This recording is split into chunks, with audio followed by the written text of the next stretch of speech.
Oh, how we doing? How we doing? Let's just make sure the stream is up and running. And we are good to go. Let's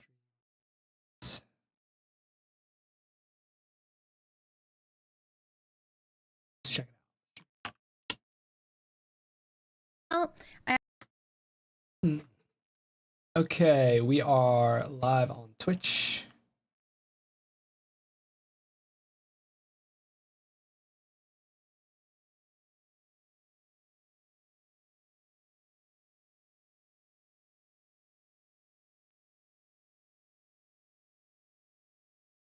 Yo, what's good? What's good?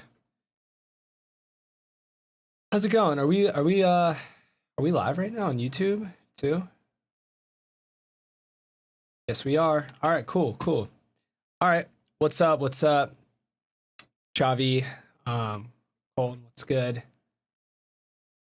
Let's fucking go. All right, I'm just sharing the links. You guys have any suggestions of like what you want me to go over? That's definitely cool and very much welcome. I just had the idea that I wanted to just sort of like write a song today and maybe just go about the process of writing a song. It's gonna be pretty fun, pretty chill. Processing rides or something similar. Okay, that's awesome. I actually was just doing that. I've been working on this this new pack for RAVEYARD that's coming out. It's absolutely nuts. I'm super stoked on it. Rides are like a little easier than I guess it's like maybe it's not super easy if you don't exactly know what to do. I figured out a what the hell? I figured out a little process though that I enjoy. Let's see. You guys can see this. Real quick.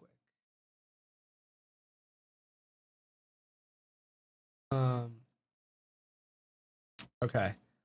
Let's see if we can hear this.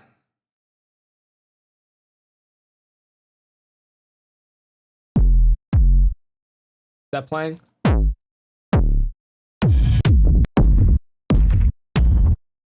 Okay, I think that sound should work, but let me know if it is or it's not. Let me know. Okay, cool, sick. Oof, need that afternoon coffee.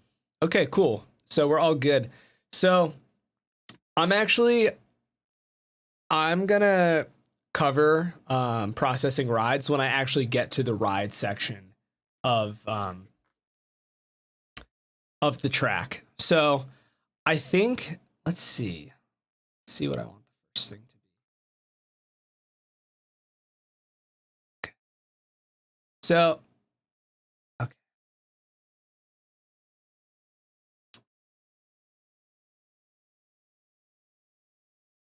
All right. Sorry, I'm like super scatterbrained right now. I'm pulling up a million different things. All right, so I think I just want to go over writing a track. And the first thing I typically do when I'm writing a track is I do a bunch of sound design. So I've been sound designing for a really long time. So I've sort of like figured out my favorite ways to go about it. And a plugin that I use super heavily is a plugin called mRecorder. So if you guys have never used mRecorder, it is a plugin by Melda Productions. And basically what you do is you put it on the master and it just records everything that's going through the master. So I don't really have to make any decisions like, oh, this is cool, I want to record this. It's just automatically recording everything. So it's super useful. So the first thing I do when I'm setting up mRecorder is I go hit this little file path right here because I want to set up where mRecorder is going to save these files to. The other beauty about this is you don't need to export anything. Once you hit record and then you hit record a second time to stop the recording, the file is just automatically there in wherever you set the path as. So let's go ahead. I'm gonna set the path. I have it favorited here. Just an M recorder folder.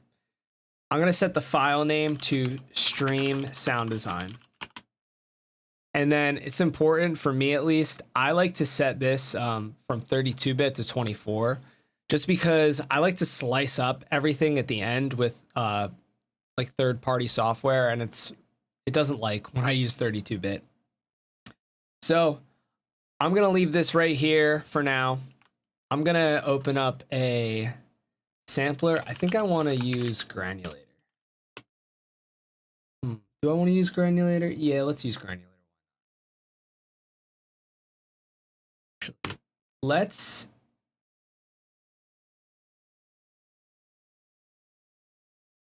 I think I actually want to use like one of these Arturia synths. I really like these like weird Arturia synths.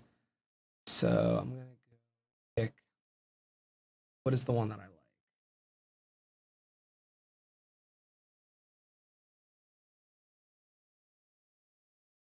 Oh.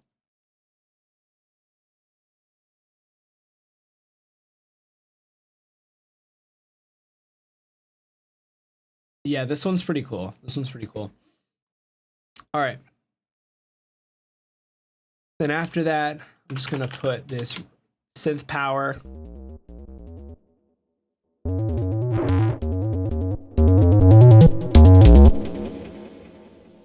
Okay, so then what I do from there is I'm gonna just hit record on M recorder, and once I'm recording, I can just do anything. Like, I don't need to hit record anywhere else. It's just automatically recording. And if we want to pause it, we can pause it and then unpause it to keep going. So this thing is super sick. So I'm just going to do some really experimental, like sound design kind of stuff. And then, let me see if I can, I can make this smaller. Resize window, boom. There we go. Okay. So I'm going to get a bunch of weird plugins in here and just start doing some fun stuff. So I really liked using Volcano. That was really fun from a previous, did the previous video.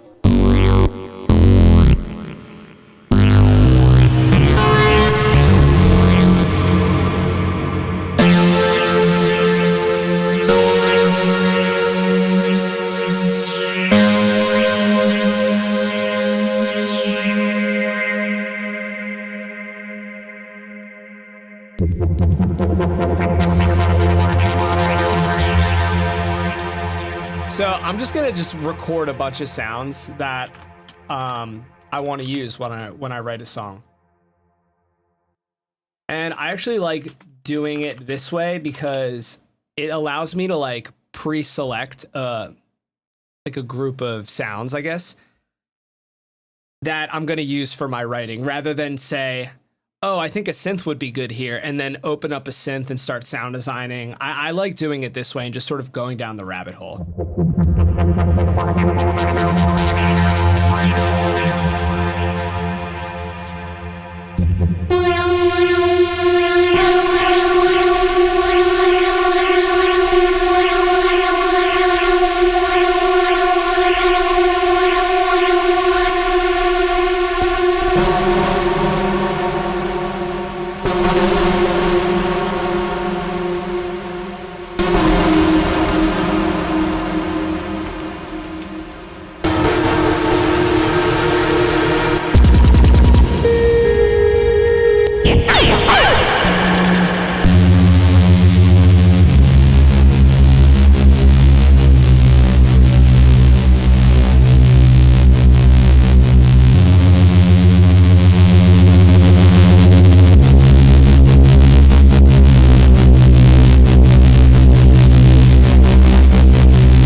to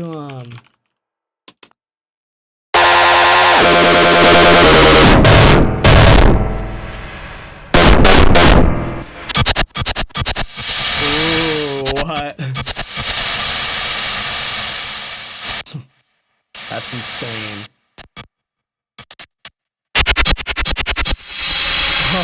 Oh.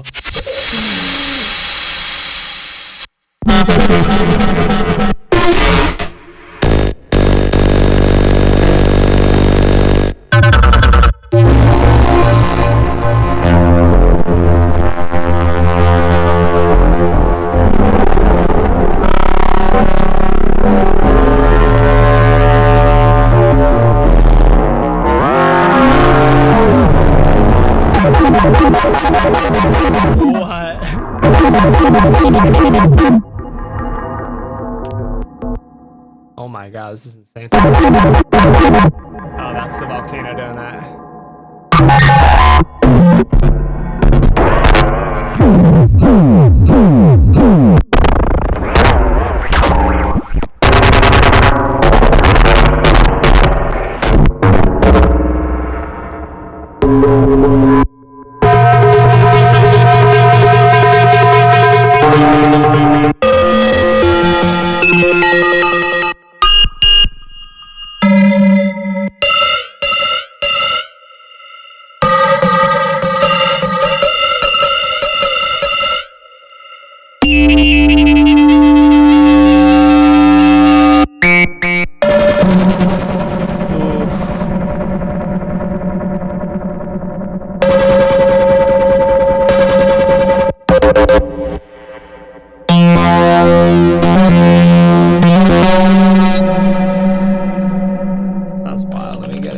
Dimension expander in here. I've been really enjoying this as well.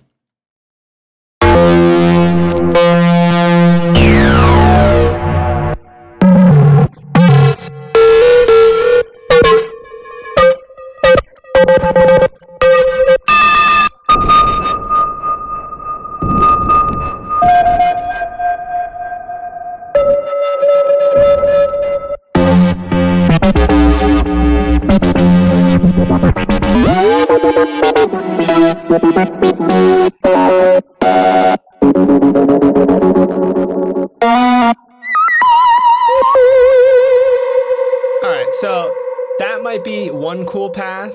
So I'll do something like that. And then let's go ahead and we'll open up Granulator.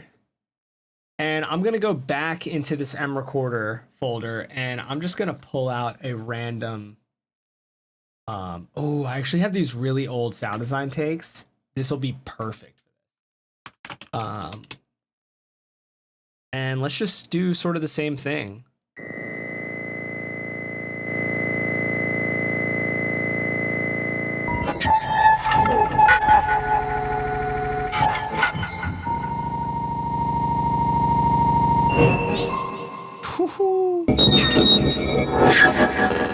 Oh my god.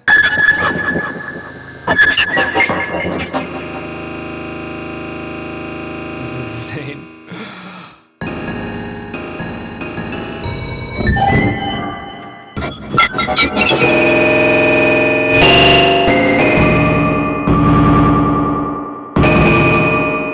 So I'll just keep doing this. I'll just keep finding a bunch of cool sounds that I like.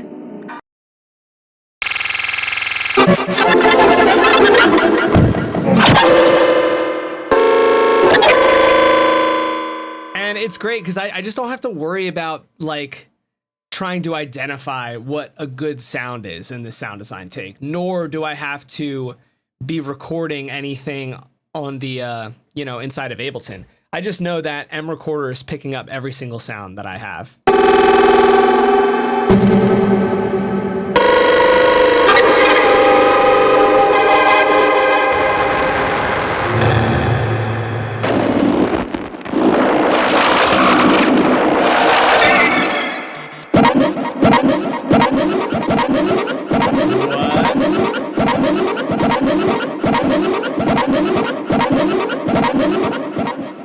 Oh my god.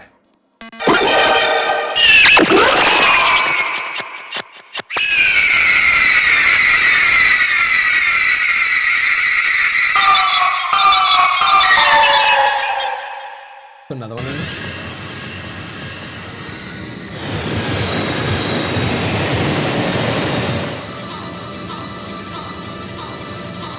Weird. Another one in. Oh, please. Okay.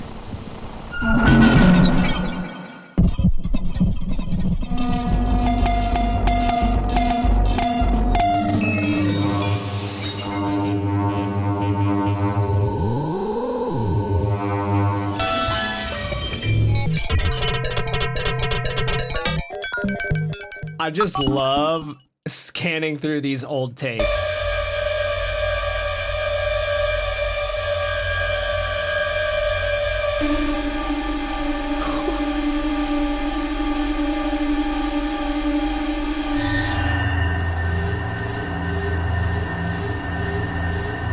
Yes. I love this creepy shit.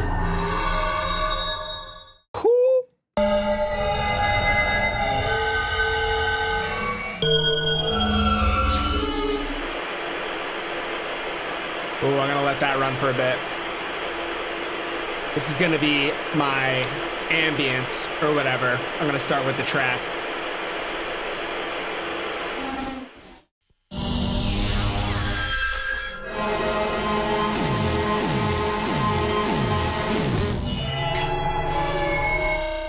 See if there's any other ones in here.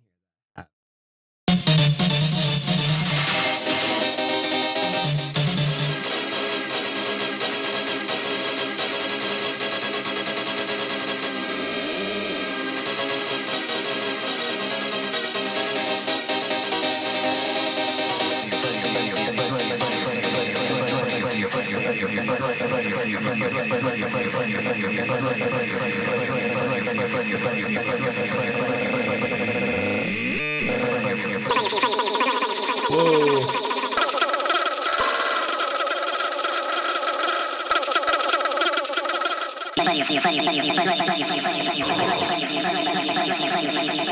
Yeah, this is a lot of like Eurorack stuff I did. Like, you can see the date, 2019. Like, I did these Eurorack takes so long ago and they still sound so good. I sold all my Eurorack gear, but I'm like, oh, I kind of miss it now. Ooh.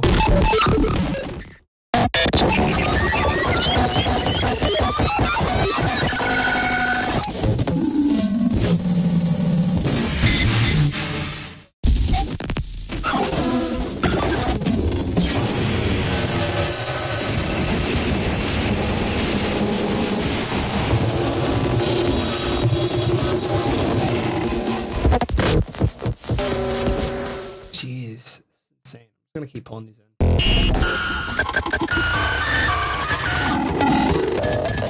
These are bass ones.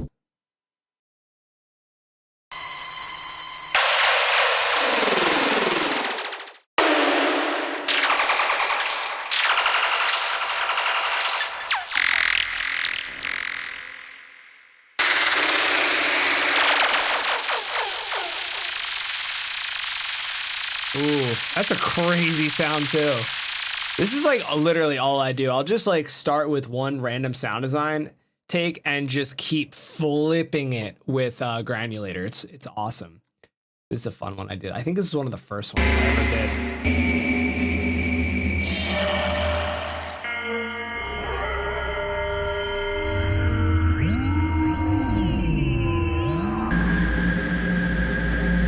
Ooh. That's a great sound too. Oh, it's gonna be great.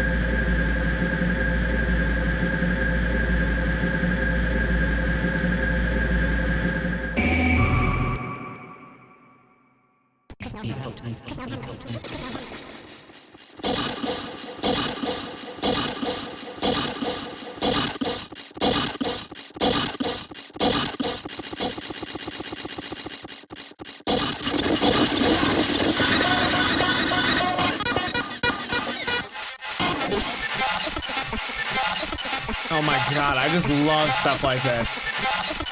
I like, don't even know how to make it into a song necessarily. I just could listen to this all day.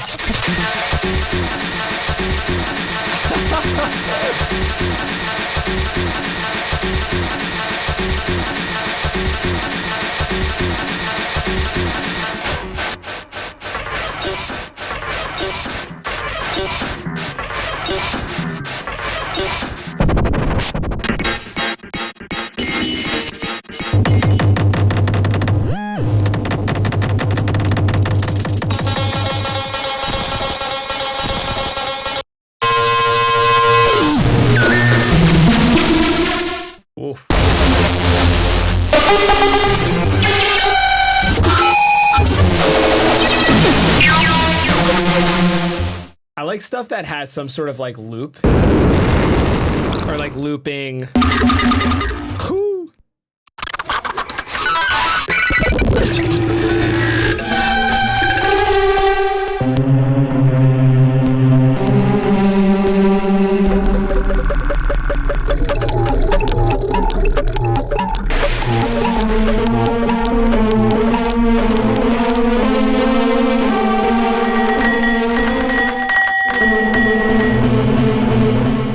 That's enough for now. So basically, why I love it, go back to M Recorder, hit record. We just did a 15-minute sound design take.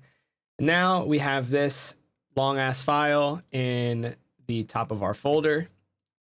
And I'm ultimately going to try to like pull as much as I can from this sound design take to make our song. So we can go back through and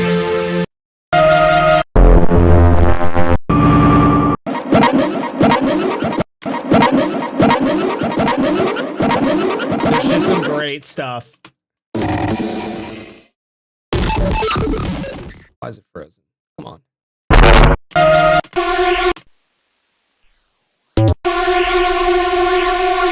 That one sounds really good. I remember there was a point where I just held this. I want to use this. I'm going to use this section as my like my starting point. Like I just want to like loop this. Something I like to do is loop a particular section so it sort of has some sort of rhythm.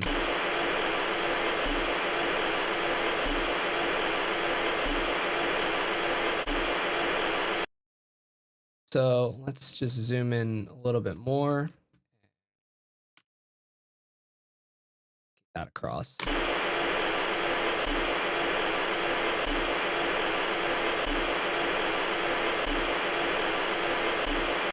And what I think I want to do is maybe try to find another one. So this is kind of the great part. I'm going to go into the session view for this because I can copy this clip in. And if I warp this, turn on loop, I can set the loop length to like 2 bars, let's say. And then if I hit play, what I'm going to do is just move this position knob around. If I hit play.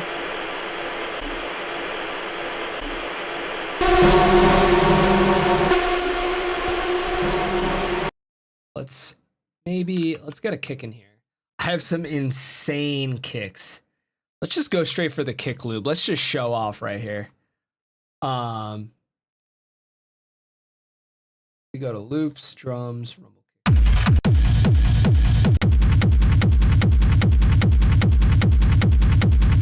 Like this thing just fucking rips. Like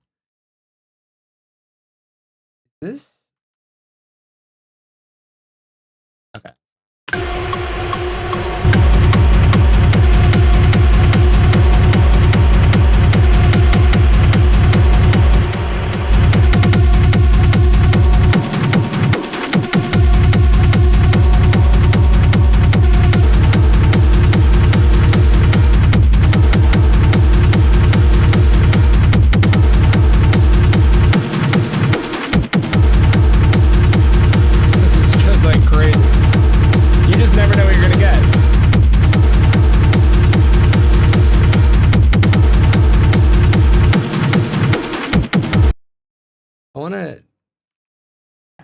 Little bit more. This is something I also will do sometimes is I love making the kick loops like super squashed and compressed, but then I'll basically just take the same kick and have it follow the kick pattern. And it'll just add a little bit more punch in the front of the kick, but it's not going to cause any phasing because the kick is perfectly in phase with each other because it's just the same exact kick. So it's only going to make the transient louder.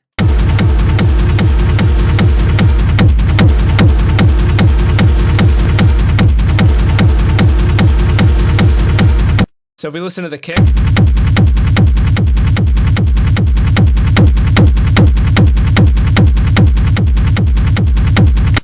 just adds like a little bit more punch. I like the way it sounds.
I don't know. You just get these weird, I don't know, like these weird rhythms and melodies that you couldn't think of yourself. And it's kind of hard to get there unless you take this really experimental approach. So I'm gonna make a hat loop real quick. I think that'll, yeah, exactly. Yeah, the syncopation's crazy sometimes. I'm gonna make a hat loop real quick.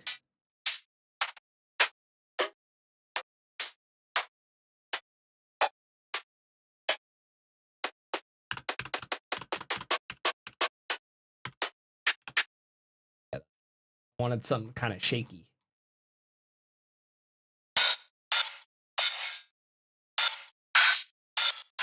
I love how these came out.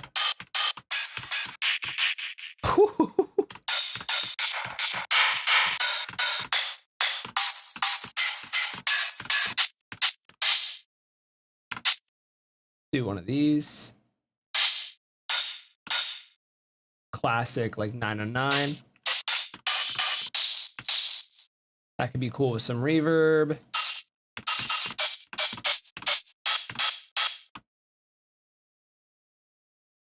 We'll just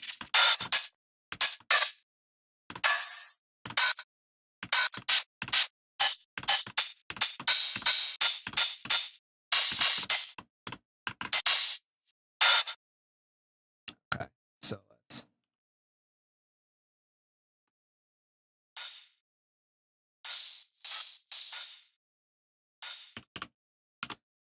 I'm gonna go ahead and make all these 0. Hi, I discovered you on TikTok. I really like the vibes. Yo, thank you so much. I really appreciate that. I actually just hit 10K TikTok followers today.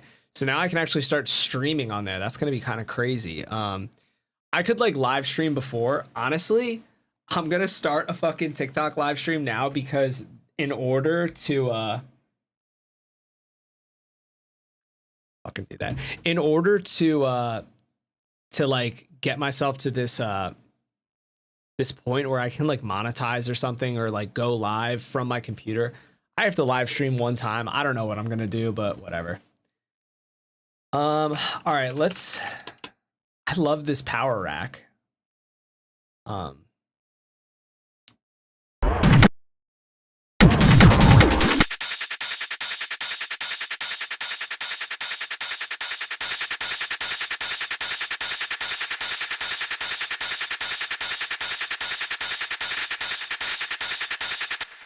Let's add a little velocity. And I want to duplicate this loop because I want to add a little bit of variation. And let's put an echo and a reverb on here.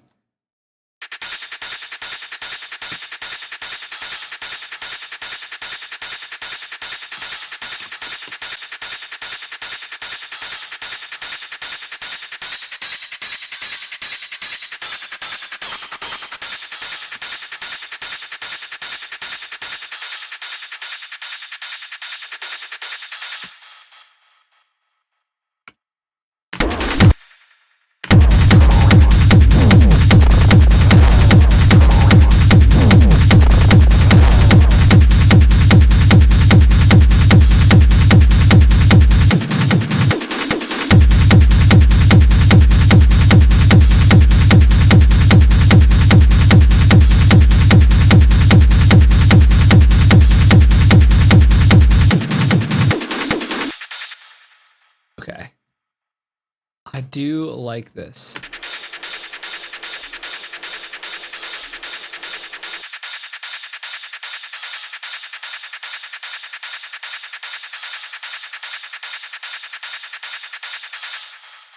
Okay, I really like how that sounds. The kick, not sure. We made a kick in the last stream that I really fucking like.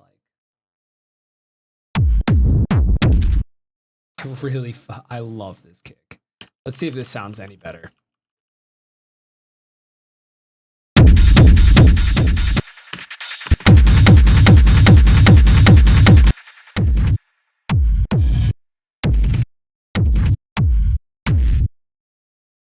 Maybe just a regular, not a kick loop. Just want to find this a nice groove that we can work with.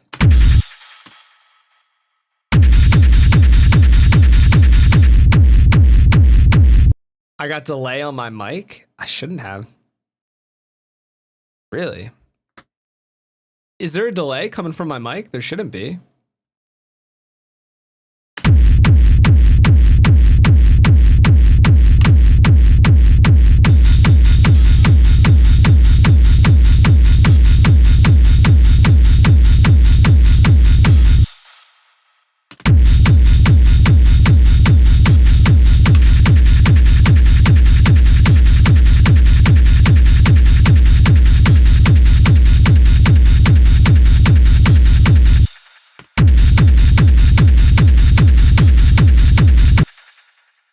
Go back to the loop.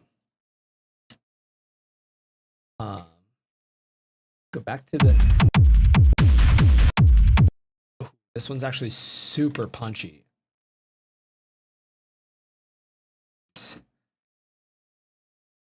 God, just from working on this pack, it has saved me so much time and stress. Like when I want to go write a song, I just like reach for these samples, and not having to like make kicks on the spot has been really nice. I can't lie.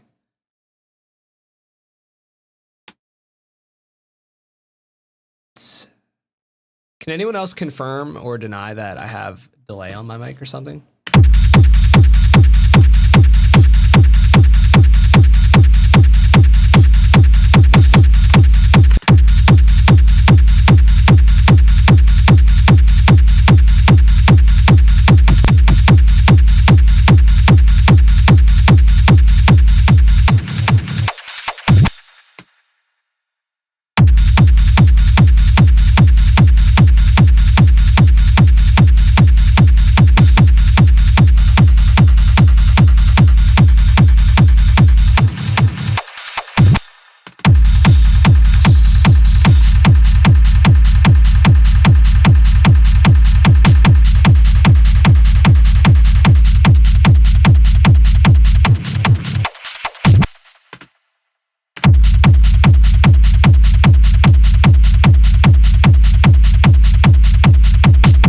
Do I use XO for drums? No, I don't. Not a huge fan of it, to be honest. Like, I like really knowing my samples and knowing, I guess, what is that? I really like knowing my samples and like going to stuff I trust, not just like randomly, I guess, selecting about. Doesn't make it wrong. It's just my personal preference. Okay, I really like this. There we go.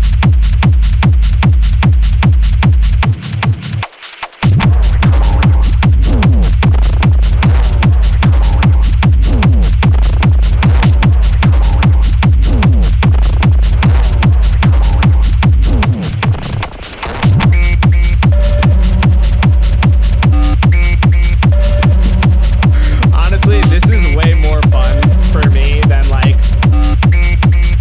I don't know, like taking it too serious. I'll say that.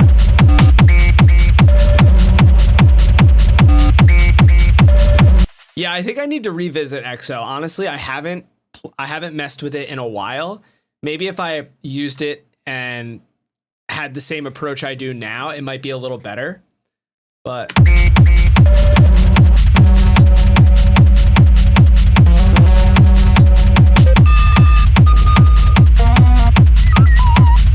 So, okay, let's do another thing. Something else I like to do is take a simpler, and I'll take this really long sound design take. Let's find it in the browser. Let's put this into the simpler. A great trick that the simpler has is this slice mode down here. If you guys aren't familiar with the slice mode, it does exactly what it says. You can throw a long sound design take or any sort of loop in a simpler, trigger slice mode, and it's going to be tough to see, but let me zoom down. So I have my Ableton push, and each slice is mapped on the push. And so if I move around, really quiet. Let me put RY power back on.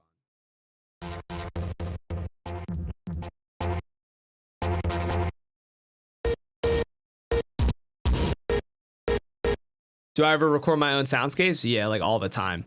So each button, it's hard to see, but each slice on the screen goes to a button. So you can do trigger mode. I like gate because if I take my hand off, it stops playing. So you can do slice by transient, or I like doing slice by beat as well. And you can basically just keep sliding this around.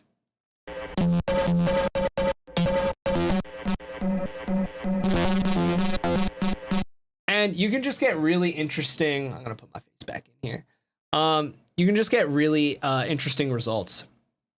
So something I might do is just place I like working with 1-bar MIDI clips. So something I'll do is just place a MIDI note somewhere. So if we hit play,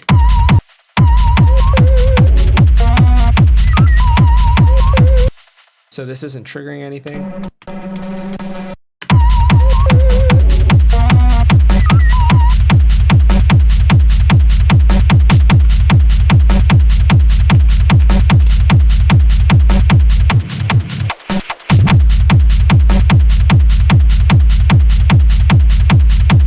What? Why isn't slice? What just happened? Oh, okay. I need to, what is going on?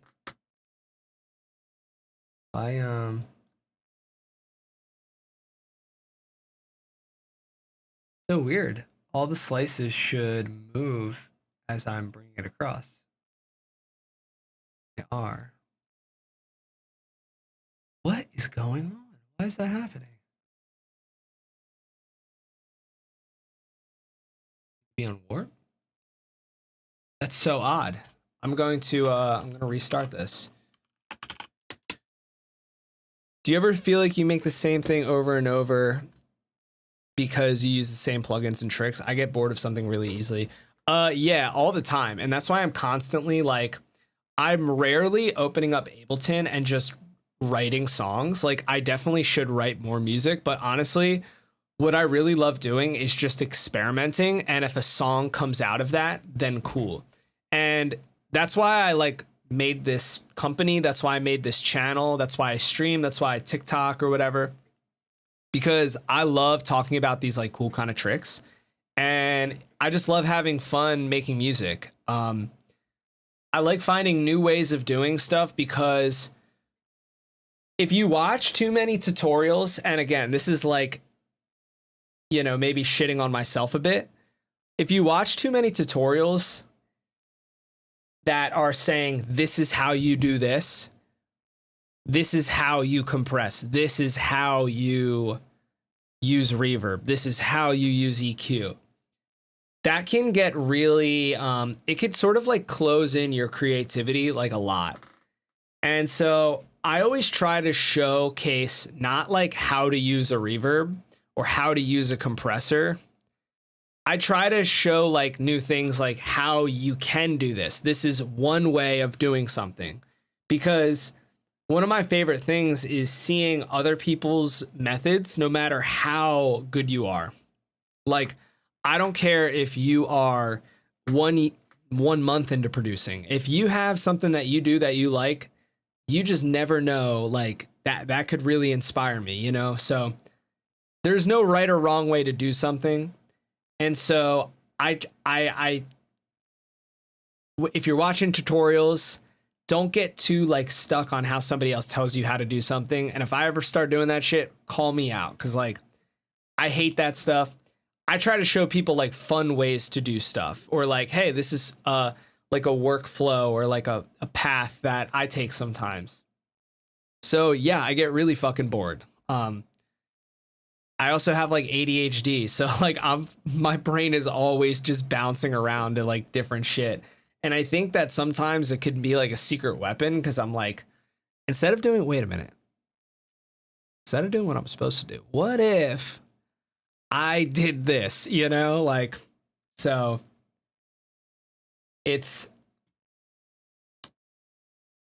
I definitely try to encourage as much experimentation as possible.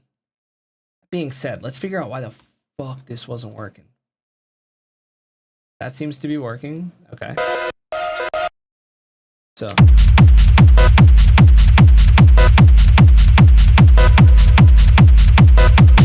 Ooh, that's cool. Okay, another really underrated thing that might be great for techno, or it is definitely great at techno, great for techno, is using note probability. So just a quick recap. We have our simpler. We have a really long sound design taken here. Okay.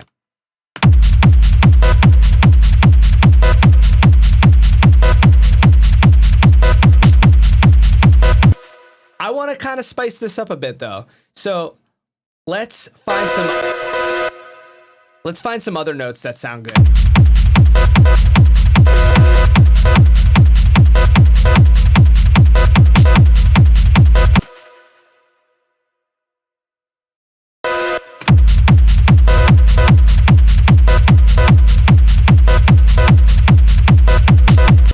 So if you, what is it? Is it this little button right here? No, is it this button right here? Yeah, this little teeny tiny ass button right here.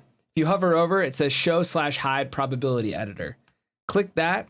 And what I'm gonna do is just take the chance down to like 30%.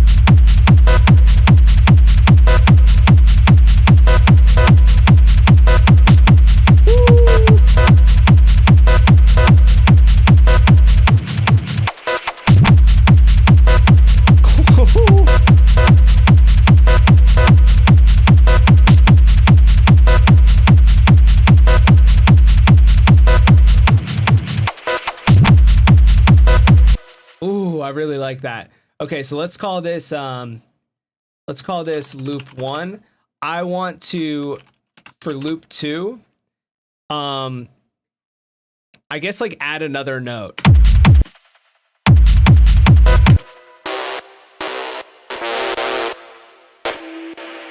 And this is another reason why I love slicing stuff up in simpler, because I can use the same MIDI clip and it just feels like I'm triggering something entirely different. So let's.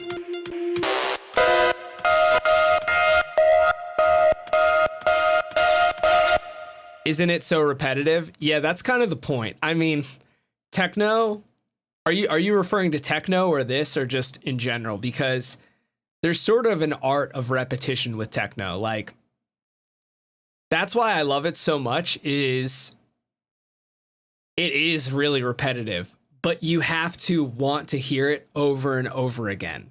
Like, it has to be that good that you're just engaged in listening to this over and over again for like 6 minutes.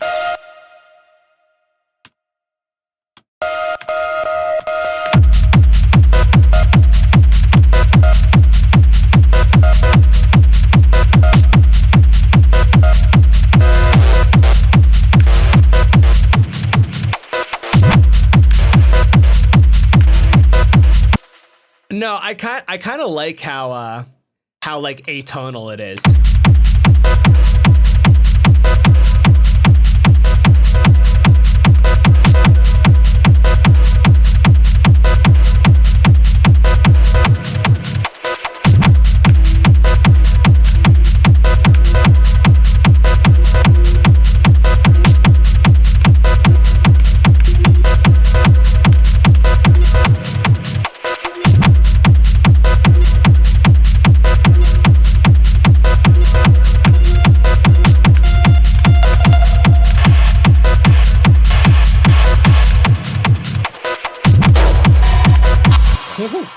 was that?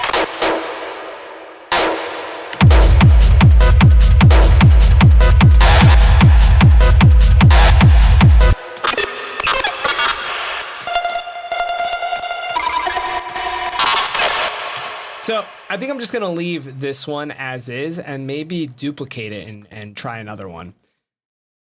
So we have, I'm gonna record this in.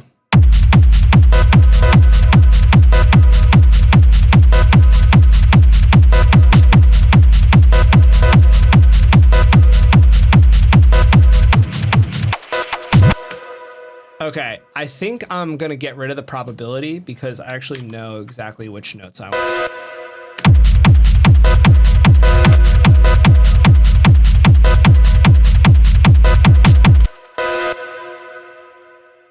I think I want this one. And so we'll copy that across.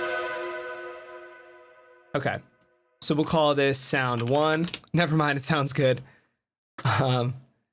Could you explain why you use one MIDI note at a time? Wouldn't it be better to mess around with pads? You got like 30 to 40 sounds in front of you. Is it because of the repetition thing? No, that's a great question. So honestly, so what I like to do is I like to approach this from a rhythm thing first. So basically let's start over and I'll sort of explain my thought process. Is right now we have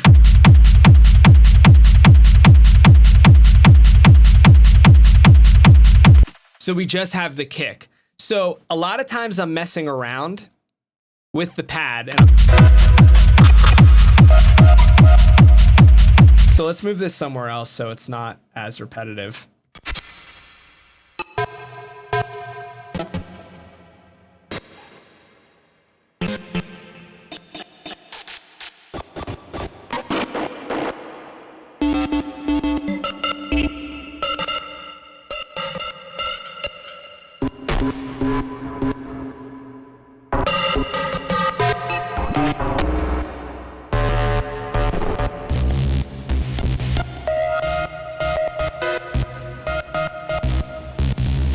So, okay.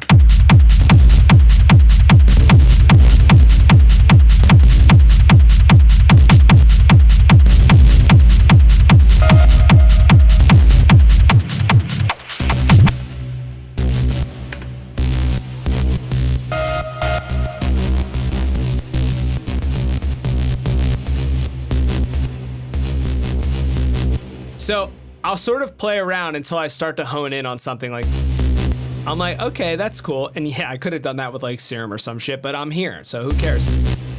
So maybe I'll play and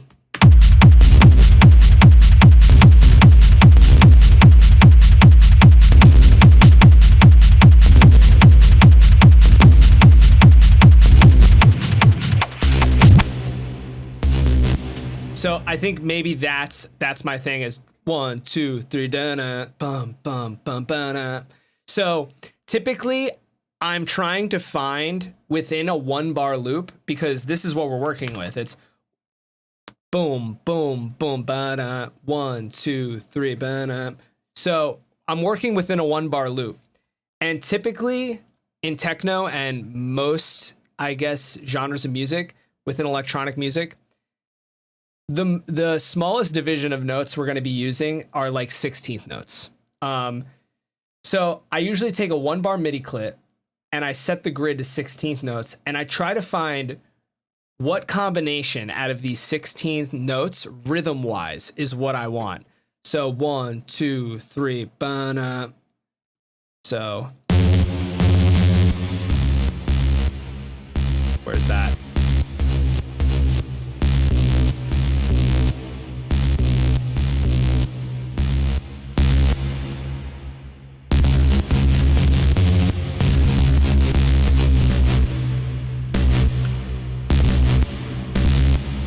So, this other note got too.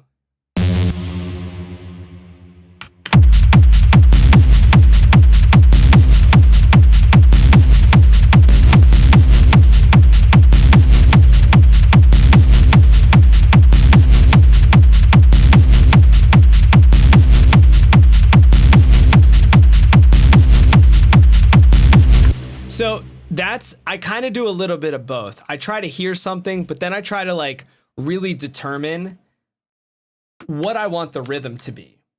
So that's why I like to start with a kick and then do a sound design session to get some like interesting sounds. Throw it in a simpler because then I have like multiple options. Like all within this sound design take, I have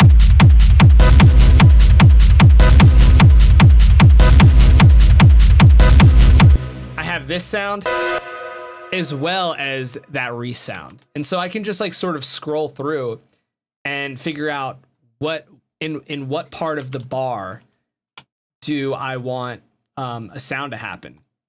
So let's go back to this. I try to like also approach these things in chunks. So let me simplify this because this is like really like making my brain hurt looking at this. Hats. Let me clean this up a bit because this is looking like messy as fuck. Kick, hats, drums. I should do a whole. There's also so many things. Like honestly, if you guys have any questions or any suggestions, no matter how basic or beginner they are, please, I'm begging you, please ask me because I feel like I'm missing out on so many actual like great teaching moments or tutorials because it's stuff that I just totally gloss over because I've done it hundreds of times for the past 10 years, you know? So definitely let me know, please. I need the ideas. I'm running out here. Not actually, but I need more. So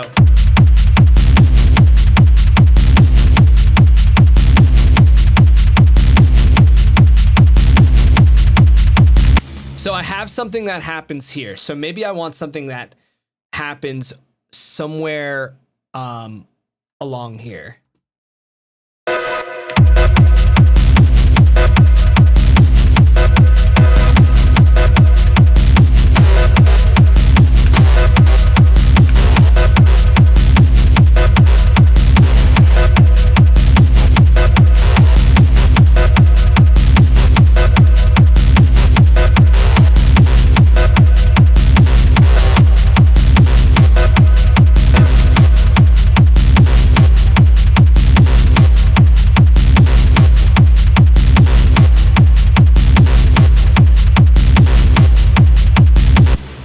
See if I can just.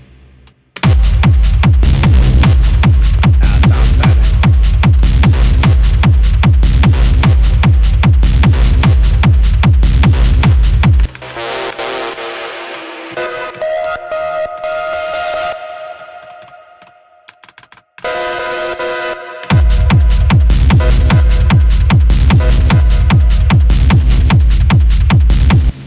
Okay, so let's delete that. I really like this. So let's figure out what key we're in. And I'm going to show you a cool way how I like to just mess around, get really experimental. Monitor.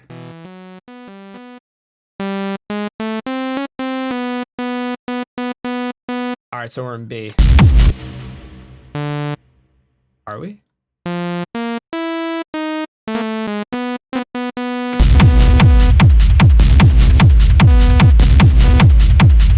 I feel like it's a bit sharp. I'm gonna like tune this down.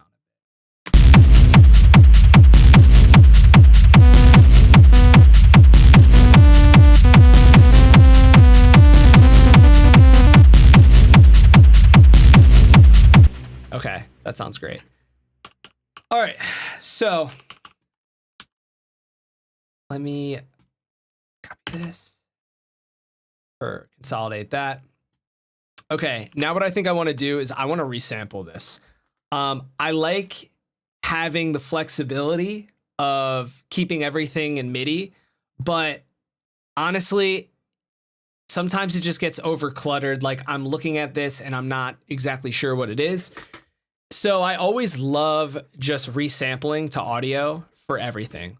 So I'm not sure if everybody knows how to resample to audio. Sometimes people will freeze and flatten. You can do it multiple ways. So you can freeze and flatten, you can freeze, command drag to a new track. that works as well. By default, I have, when I make a new audio track, I set the in to resample. So this is really good because I can just, if I want to resample, I can quick make a new audio track, record, enable this, solo what I want it to record, and just press record. Oh, it's also good to not have your loop selector to end it. Let's do it again.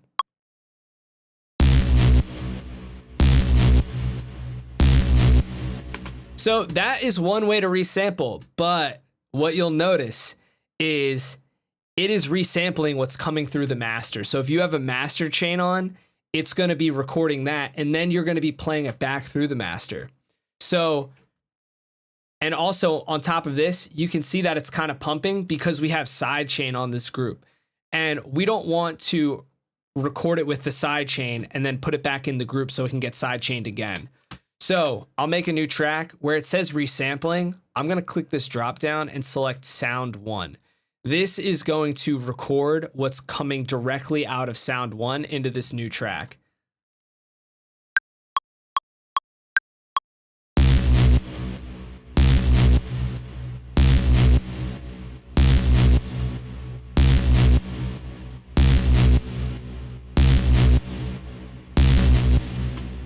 And so the reason why it's important to do that is because you can't always freeze and flatten stuff. Like, let's say if I wanted to resample this entire synth group, for instance, you can't freeze and flatten that. So what I would do is make a new track, select the drop down, and then I'm going to select synths. And then it will record exactly what's coming out of the synths. And what's great, you can do pre-effects, or you could do post effects, or you can do post mixer. So let's say I wanted to bypass this compressor and just record what's coming out before the sidechain. I can select pre-effects.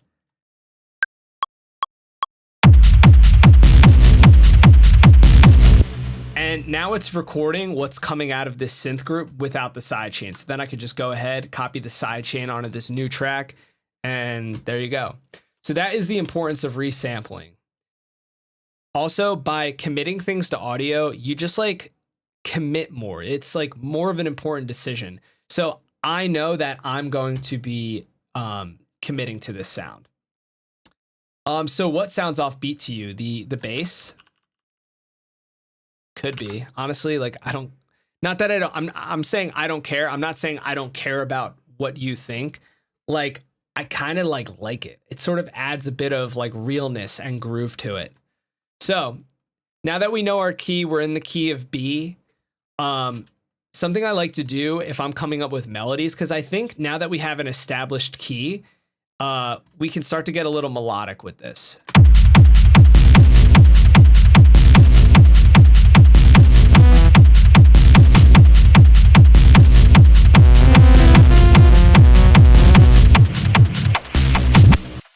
Sounds crazy. Okay, so this is a really fun trick. I don't see a lot of people using the MIDI effects in Ableton that often, and I especially don't see them using this one. So this one is called random, and I honestly never knew what it did until like today. But basically, if you turn the chance knob up, let's put the MIDI monitor after so we can hear what's happening. Without it, I'm just selecting a B note. I'm playing a B note.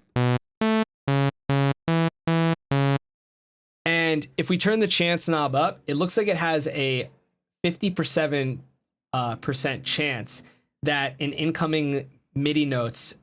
So let's just hover over and look. It says chance.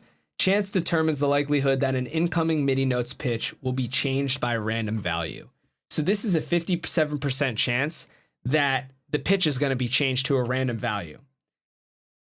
So then we go down to this choices, and it says a random number between 1 and the value of this control is chosen. So basically, this has a 50% chance of selecting a note between B and 12 notes is an octave up. Then we have scale. a random number between 1 and the value of choices control is chosen, then multiplied by the value of this control. I literally don't know what that means, and I don't care, because I was playing with this and I was like, this sounds cool, who cares? So what I'm gonna do is also add an arpeggiator, and I'm gonna put it before the random.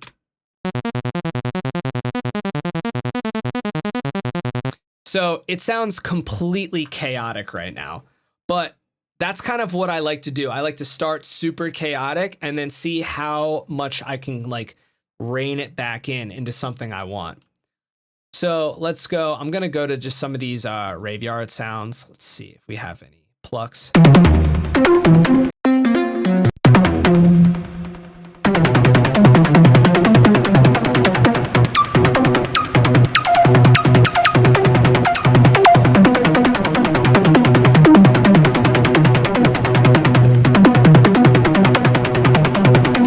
I don't know what this does, but it's cool. So what about scale? Do you mean what about when you say what about scale, do you mean this scale knob or the actual scale that it's in?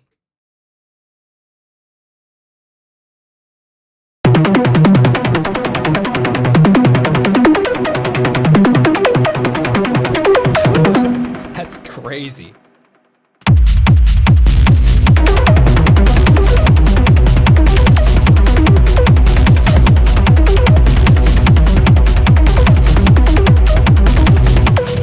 Is it just a random note or you choose a scale? So I'm glad you asked that, because that brings me to my next point.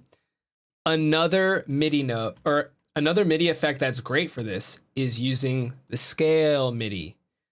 So there is a MIDI effect called scale.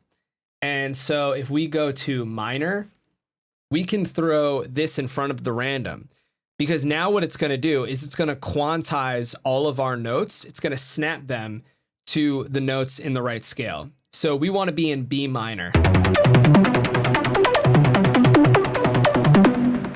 And so how this works is there are 1, 2, 3, 4, 5, 6, 7, 8, 9, 10, 11, 12.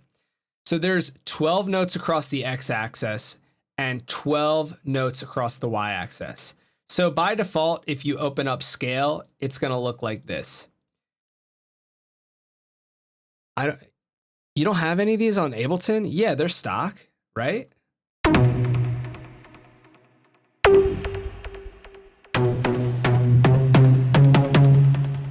Let's figure this out real quick, because you have to have these. It's under MIDI effects on the left, and then scale. You don't have any of these? Are you using Ableton like Live Suite? That's so weird. So basically let's take a look at this scale MIDI. There's a direct correlation between notes input and notes output. So basically, if this is how it looks stock, I'm triggering a B, then I'm going to trigger a C, and it's going to play a C. But let's say I want to snap this note, so when I'm playing a C, I'm still playing a B.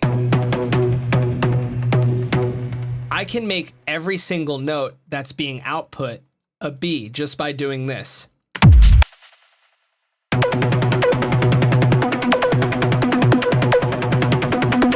So you can see that some other notes are being played.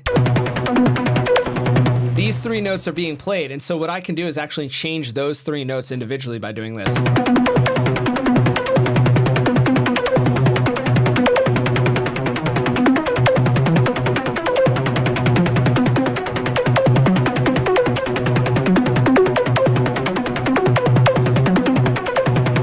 Like, that sounds insane.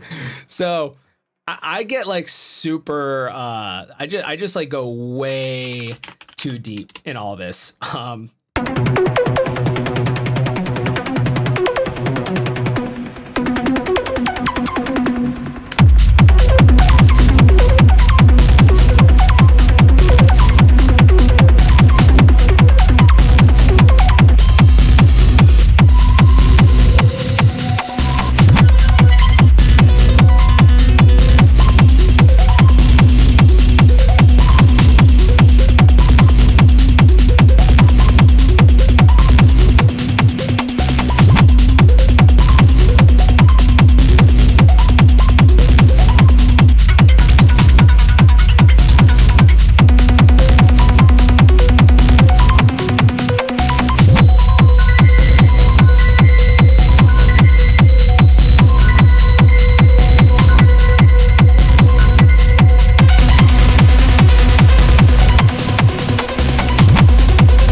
literally just holding one note. Like I'm literally, you can see, I'll show it on my camera.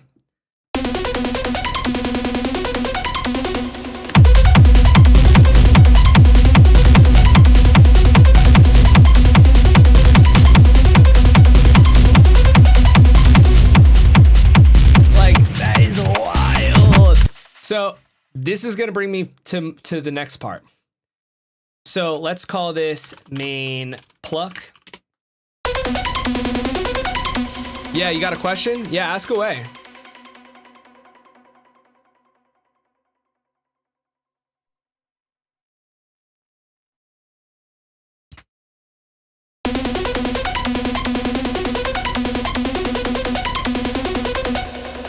On TikTok, you show your own effect rack, like your own plugin. How do you do that? What are you talking about? Show your own effect rack, like your own plugin. I'm not sure. Not sure what you mean. I'm not quite sure what you mean, Daft Bull.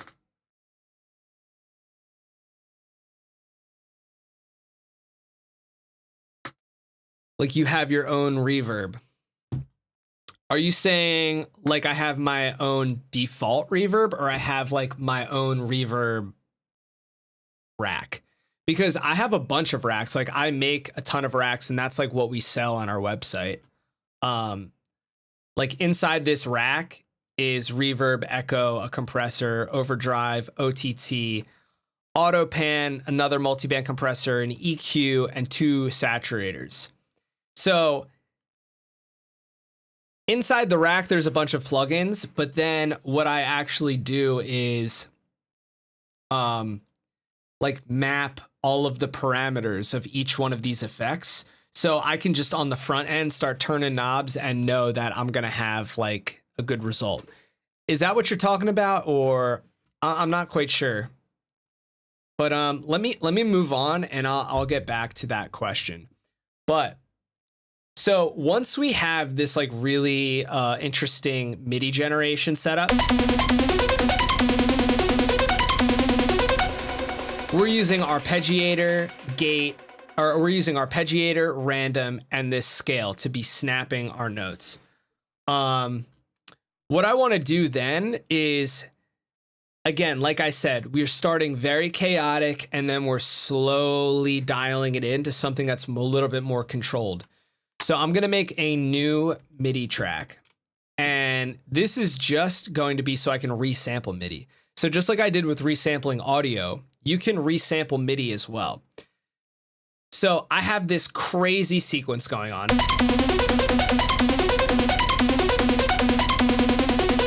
And it's random, there's no real repetition. So what I want to do is start resampling this MIDI so I can have a MIDI clip that repeats and I can adjust it. So I'm going to open up a new MIDI track, and then I'm going to go to this in outs. And if you can't see this, there's a button right here in the bottom right corner, I-O. These are your ins and your outs. So on this new MIDI track, what we're going to do is right where it says all ins, I'm going to go to main pluck, and I'm going to make sure it says post effects. I'm going to set this to in, then I'm going to hit record, or then I'm going to record enable the track. So when I play this, or I actually have to make a long MIDI clip, and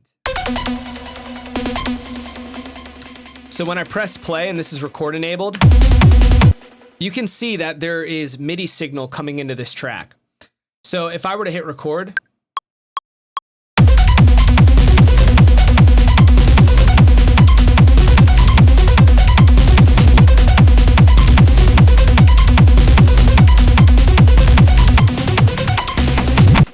so now we're able to resample MIDI as well as audio.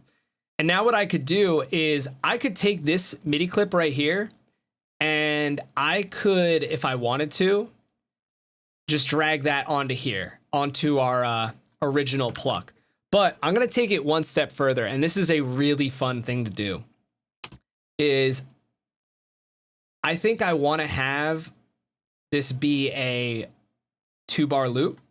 So let's go ahead. I'm going to set my loop marker for 2 bars. And then what I'm going to do is right click on where it says MIDI. It's important that, and this is another thing, Ableton needs to be in this view, not the automation view. So right click and then hit show take lanes. So what this is going to do is every time it loops, it's going to do like comping. So you can comp in stuff like Pro Tools with vocals. You can also MIDI comp in Ableton. And this is like a really powerful feature that not a lot of people use. So let's hit record and you'll see what I'm talking about. Let's go ahead and delete this and delete this.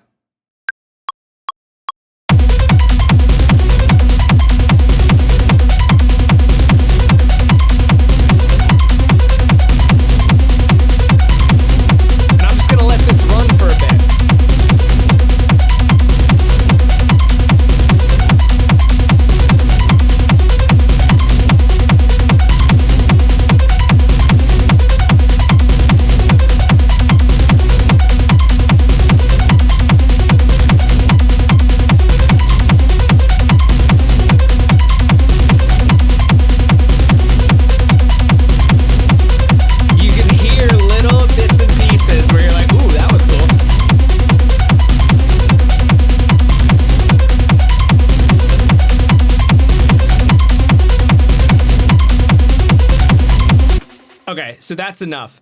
So now we have this MIDI track with a bunch of different takes. So what I'm gonna do is I'm gonna take my SERUM and my processing, drag it onto this MIDI track, drag it onto this new MIDI track, and where it says in, I'm gonna select auto. And now if we listen, let's turn this off. Now if we listen to this, oh, we gotta turn that off. So if we loop this,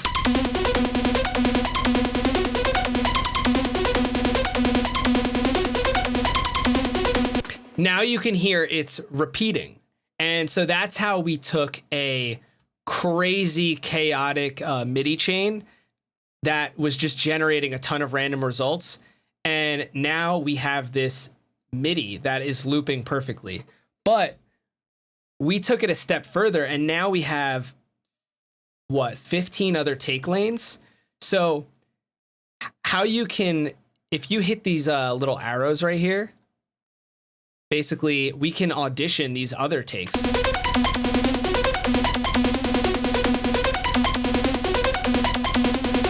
Or maybe we want this one.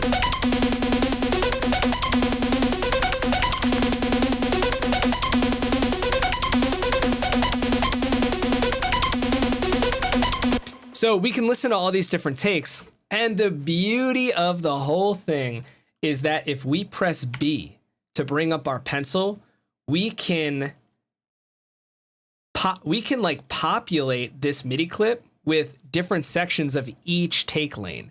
And that's why this thing is so goddamn powerful. Like, it is insane. So let's go ahead. Let me see if I can like recolor. Can I recolor these? I guess not. Doesn't matter. The lanes are incredibly powerful. What the fuck? Yeah, they are. So what I like to do is sort of just paint in.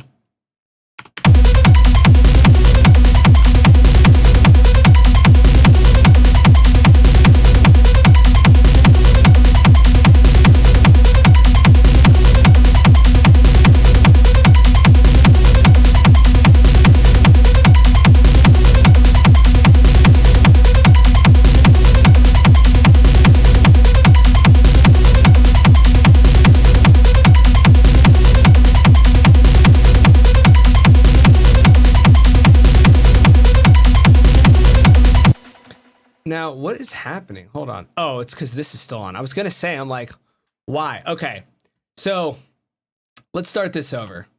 So we have our first take lane, which is this. And as we color in certain parts, oh, that is really cool. You can actually color separate ones. Wait, that's actually genius. Hold on. We gotta do that real quick so we know which one is which. This is crazy. So you can color each take lane something different.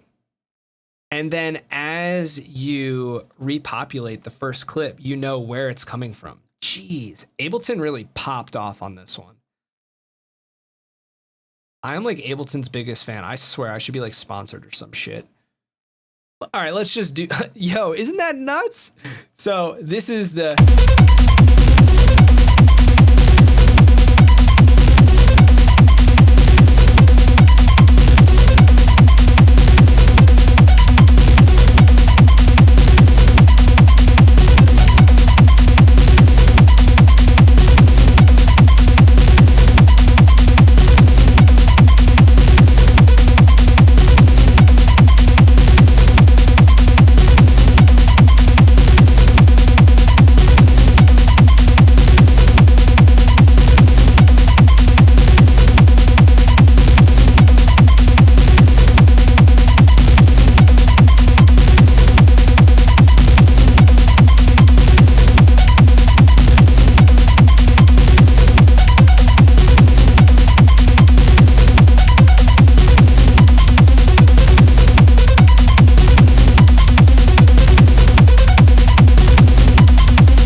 let's listen.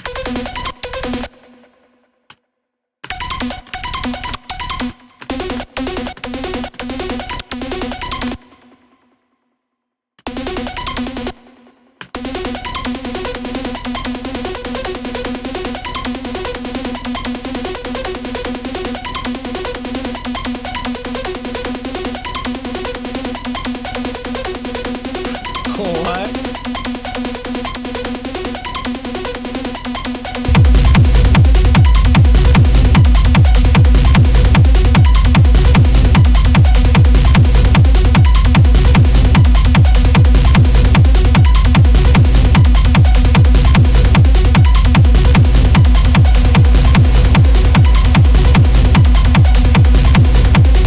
Like, that is wild to me. And so we just have like the ability to, what is this, Control Alt U? God, it is just so crazy how powerful this stuff is. I don't see anybody doing this. I just literally don't. So we can just record a bunch of different MIDI patterns and then combine them to make the best ones. So that is a really fun trick. Let's do Control Alt U. See if we can pitch all. Can we just pitch like these down for this part? Whoops.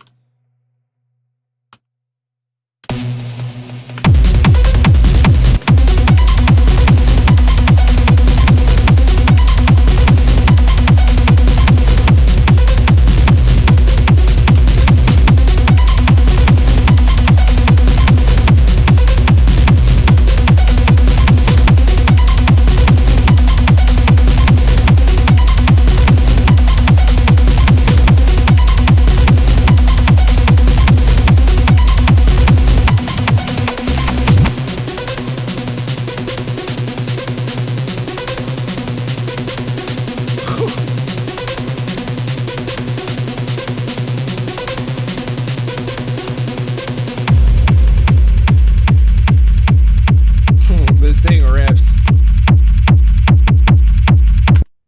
So I need a little thing right there. This is crazy. Yeah, we definitely can.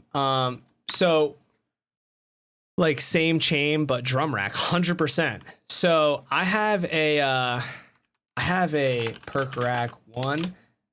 Actually, this is like so fucking old. Wait, all the plugins work? Oh, it's crazy.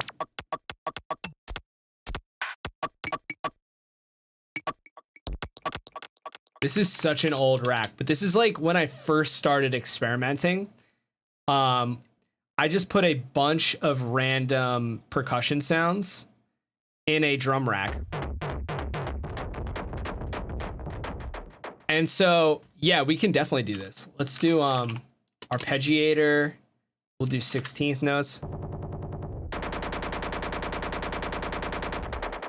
And the beauty of this, I'm just gonna hold down one button and we have this switch, which is a MIDI pitch effect, and this is going before the drum rack. So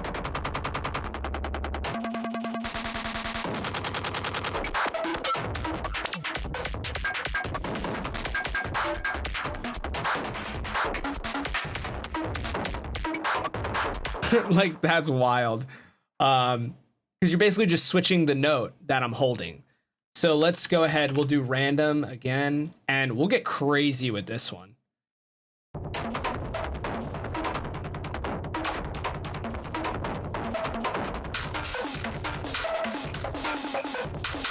Now, is there a way to like do, for it to skip MIDI notes, like the MIDI effects?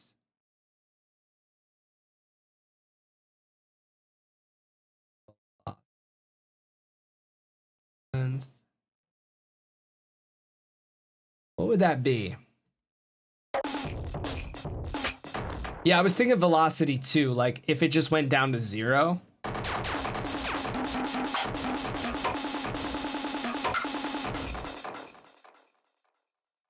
Yeah.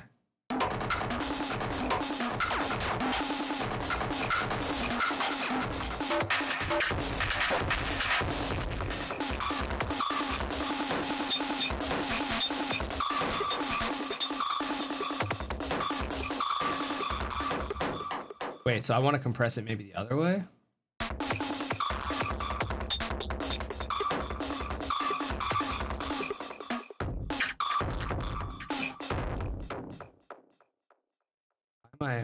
Why is this all fucked up now?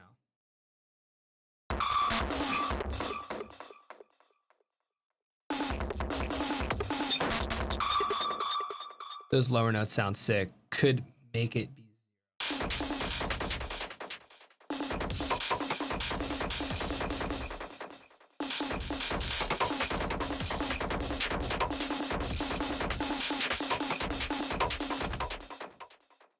Let's see. Come on.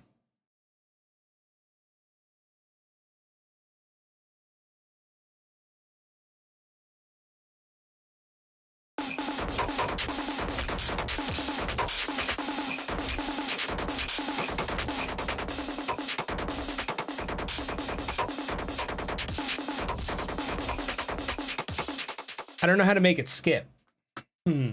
Like there's a thing in Eurorack. It's called God, I forget, but it just randomly will like just randomly like remove a bunch of notes. Let's look that up real quick. I bet you, oh my god, my dog's freaking out. Okay, random Eurorack modular gate probability. What is that called? It is called, fuck.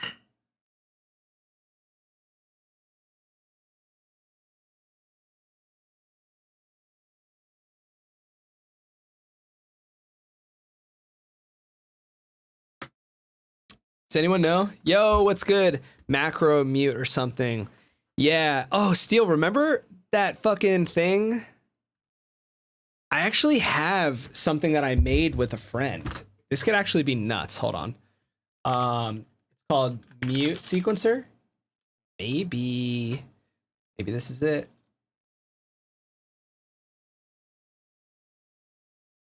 Let's try this.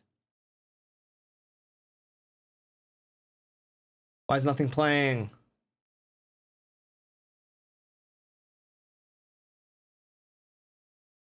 Why is nothing coming through? Okay, what am I doing wrong? What am I doing wrong? What am I doing wrong? Why isn't this letting MIDI through? This is crazy. Steel, remember this would work? We were using this for a while. So what is the big difference between big difference of speakers and planar magnetic drivers? I have no idea. I just know that I fucking love these headphones. Everybody rips on me for them because they're gigantic. I know they're gigantic. But I work on headphones so much, and I was using like Bear Dynamic headphones, and it was fucking like killing me. Like I was getting like splitting headaches from working on them for so long. And so I got these Audeze LCDXs, and they're open back, and they're really sick. But I'm actually looking to get the closed backs because I can hear way too much background noise with these, and the closed backs would, I guess, offer more isolation. Anyway, I really wish I remembered. It's gonna like piss me off. The mute sequencer should work.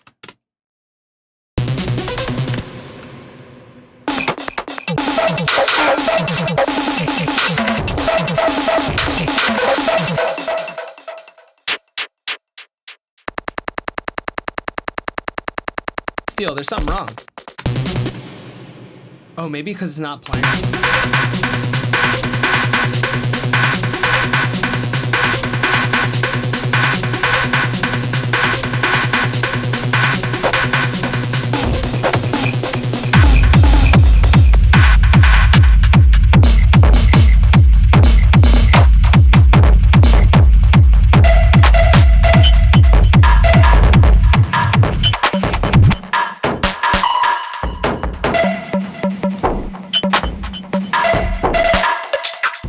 So also the other sick part is we can do this. It'll randomize every bar, I think. So let's do the same thing. We'll do show take lanes and hold on. Show take lanes, insert take lane. And let's just do a 1 bar loop and we'll just start recording. Let's go ahead and turn off the synths.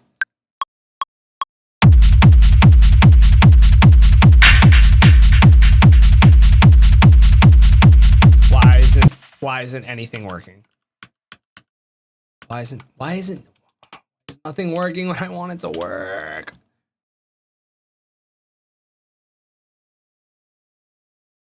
Why? Oh my God. Start this.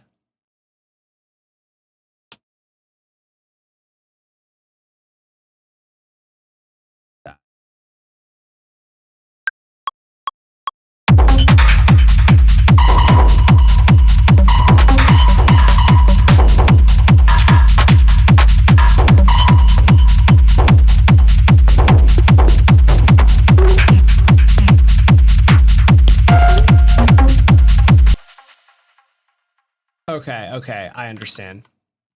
I need to redo this and actually just immediately resample this to another. My God, I'm really going down the rabbit hole now. Post effects in, we'll do show take lanes. And now if we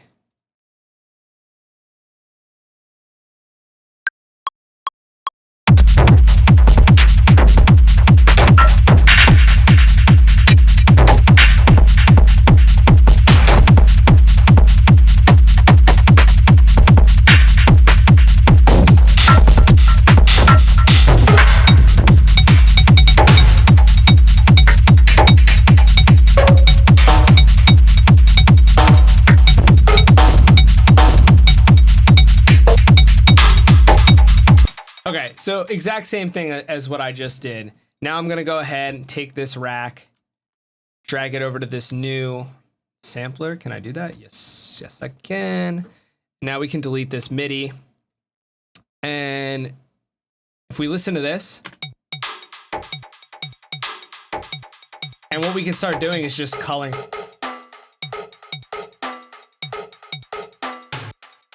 And now I want to, so that like that is, oh, so like that MIDI sequencer is sick.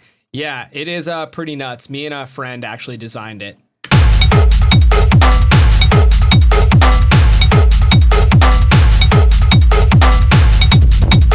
Let's start.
I don't necessarily know if these ideas fit together, but yeah, you can do it with whatever. MIDI comping is extremely goated.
This is another great trick. I just need to show this real quick.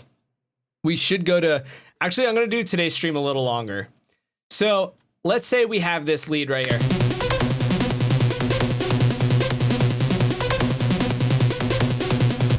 I want it to be tighter. So I just like, without even explaining, I have this preset called 16 chop. So what I like to do to, if I want to make this a little bit of a tighter sound, like a pluckier, tighter sound, I'll just drag auto pan on. I'm going to take the phase to 0. And if you take the phase to 0, it actually becomes like a volume automation. So we're going to walk through every step. So turn on auto pan. Let's go actually back because I have a default auto pan. So if I open up auto pan, this is what it looks like. To get it to do anything, I'm going to have to drag the amount up.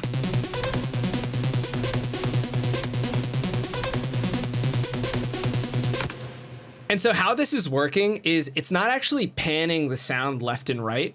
What it's doing is it's modulating the volume of the left and right at opposite times. So if we take the phase to 0, you can see that these curved lines actually will line up with each other. So at 180, you can see the right is like this orange, yellowish color. The volume of the right is being turned down all the way, while the volume of the left is being turned up all the way. So it's like, instead of thinking of it as back and forth, you got to think it as like up and down. So it's up in the left, down in the right, up in the right, down in the left. So that's how auto pan works. It's not actually moving anything left to right. It's just modulating up and down on left and right. So if we turn the phase to 0 or 360, you'll see that these lines overlap. Because now it turns into a full volume automation because the volume of the left and the right are being modulated at the exact same time. So with that being said, what I want to do is to create like more of a volume like chop is I'm going to take the LFO rate type to BPM synced, and I'm going to take the rate to 16th notes. And that already sounds kind of cool, but what I want to do is select this descending saw, and now we have...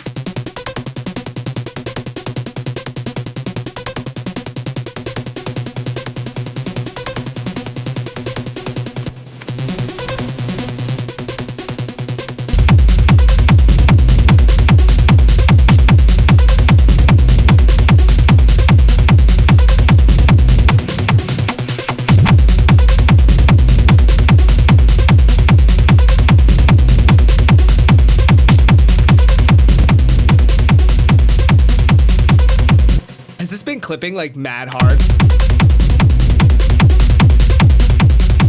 Let's see, do I have a fucking, guess not, whatever.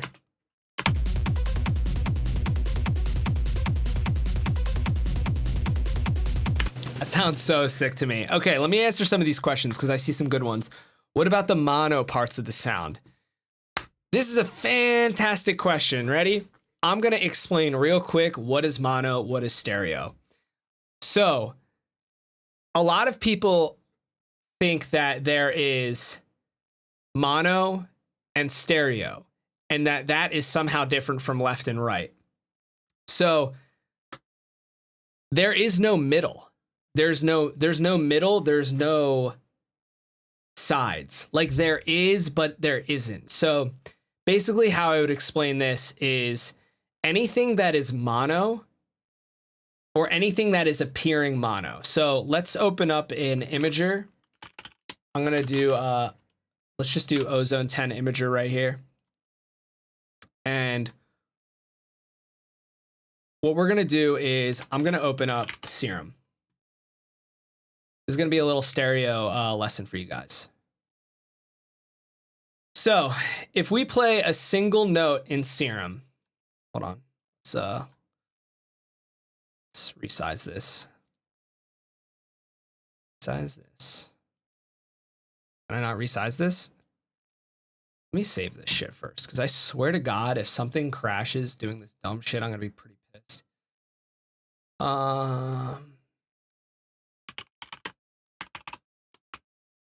7 project. My cat has been passed out.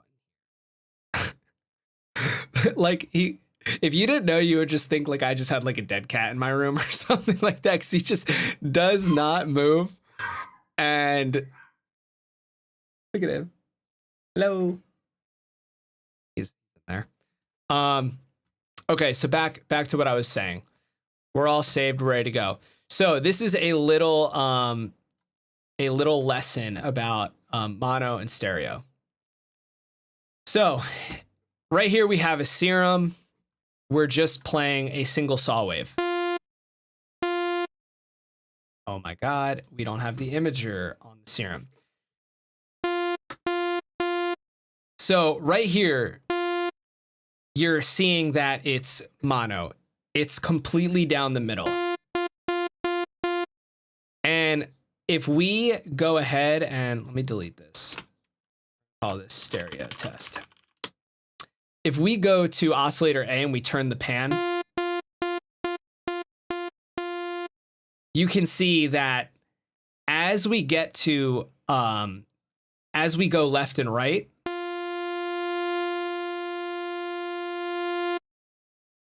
this moves, or as we go left and right, you can see it moving left to right. So all mono is what's happening on the left is exactly the same as on the right. And how we can demonstrate this is if we turn on oscillator B, we'll turn the random phase down for both of these. So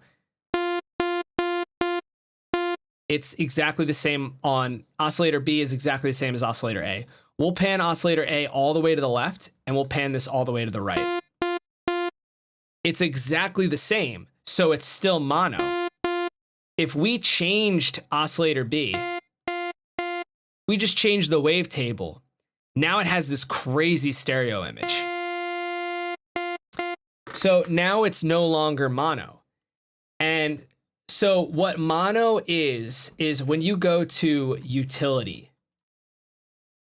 If you go to the utility in Ableton and you select mono, or hold on, you select mono, all it's basically doing is it is listening to the parts that the left and right have in common with each other. Because if they were completely out of phase, it would be silent if we went to mono. So let's do another test. If we go and let's copy oscillator A to B, and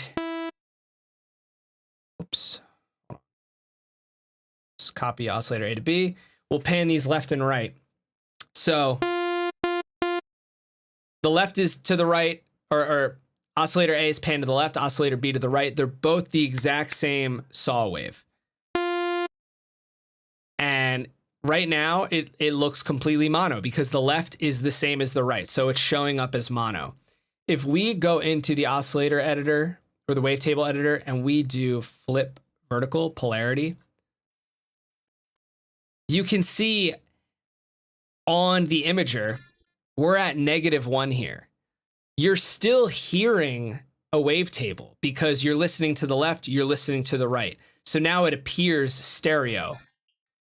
But if we collapse this to mono, what it's going to do is it's going to listen to what they have in common.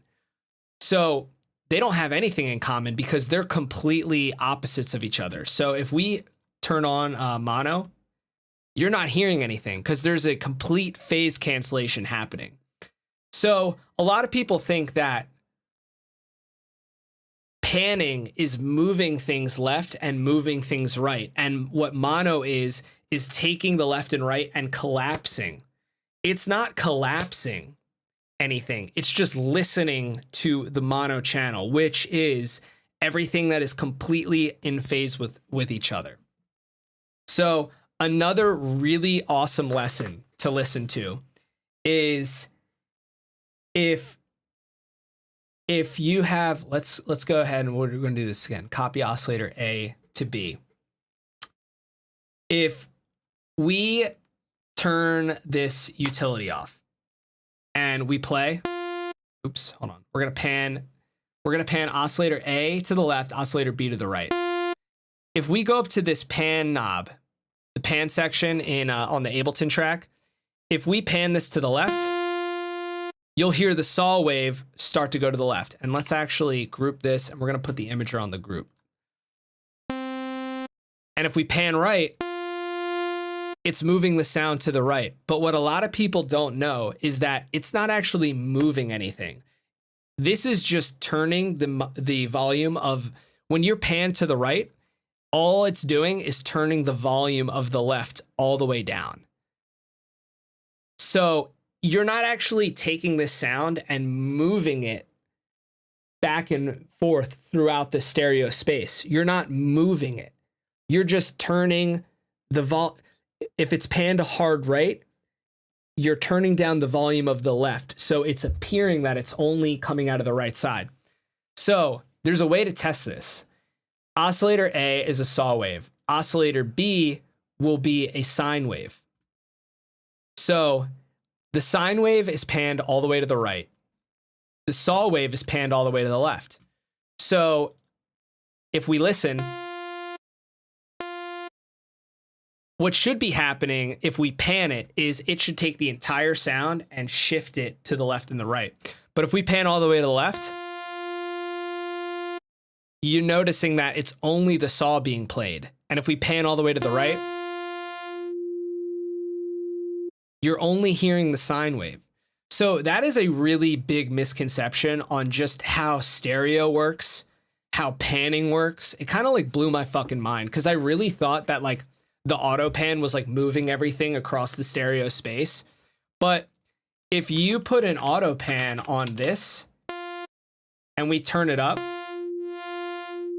and let's go really slowly. And instead of, we're going to turn the shape up. So it's like a hard adjustment.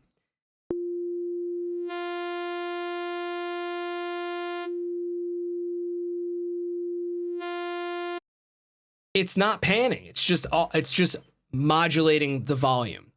So I know this is super nerdy shit, and like you most likely won't need to know this, but it's really helpful for me at least, because I'm a super big nerd about this shit.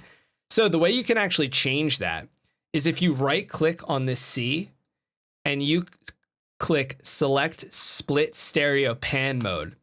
Now you have control of where the left is and where the right is. So if the left channel is all the way to the left and the right channel is all the way to the right, it's basically the same as C. But what you can do is now this right channel is just the sine wave. You can actually move this across the stereo space. So if we put this at 0 and we put this at 0, now now the saw and the sine are playing on top of each other. And so this is like true panning. Okay. Doesn't really matter, but it's good to know. It's good to like have an understanding of this kind of stuff. Is if you're panning in this way, you're actually taking what's on the right and moving it to the left. So if we listen to this sine just coming through the right. So if we were on this regular pan mode and we pan to the left, muted, completely muted, because Jesus Christ. We're listening to the sine only coming through the right. We pan to the left, nothing's happening because it's just turning the right down, turning the left up. If we go to select split stereo pan mode, now we're actually moving, and you can see it here, we're actually moving this sine wave across the stereo field. So this is like really useful with like certain claps or like snares. Like some snares and claps have like great like stereo stuff going on. And sometimes people want to pan it and they don't realize that they're not actually moving the clap. They're just turning down the right channel or the left channel. So super nerdy shit, super nerdy. I'm sorry if like you guys totally like hated that. But when Daft Bull asked about what about the mono parts of the sound, I wanted to really go into that because there is no middle channel. There is no side channel. There's left and right. You can make things mono by listening to what the left and right have in common, or you can make things more stereo by turning up what they don't have in common. So the combination of everything in common, everything completely in phase, and everything slightly out of phase is what creates a stereo image. We didn't have to do all that. I'm sorry. I'm sorry, guys. I'm like way too nerdy about audio shit. I like barely even write songs at this point. I just love nerding out about Ableton. So yes, that is what it is. Yeah. So fun fact, everything that is slightly out of phase, even if it's by a hair, is stereo. Everything completely in phase, perfectly, mathematically perfectly in phase, is mono. So mono, stereo, but the left and right are the only two real channels. And that's how you dictate that like illusion of stereo. Oh, I owe you guys back a couple minutes of your life. God, I don't even remember what I was talking about. Oh my God, I was talking about the auto pan. Jesus Christ, what was happening? So now that we understand that the left and right, there's only left and right, what we can do is make these two shapes completely in phase with one another. And this is how we can get that nice chop.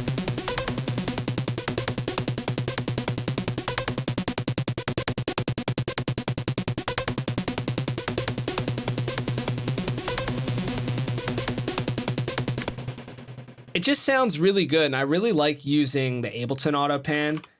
You can use LFO Tool and Shaperbox for this as well. So if we want to do it with LFO Tool, we would do something like this. Make this sort of shape.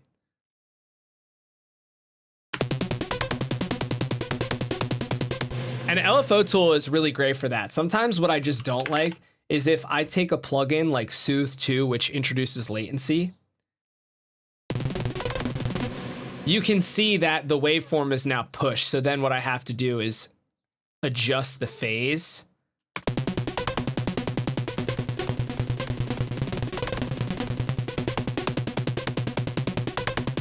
So I have to adjust the phase to compensate for the latency that Soothe 2 introduces. And then if I got rid of Soothe 2, I have to do it again. So sometimes I just reach for Auto Pan for that. Another cool trick too is if I wanted to do this with LFO Tool, what I could do is actually introduce a filter. So if I turn on this filter,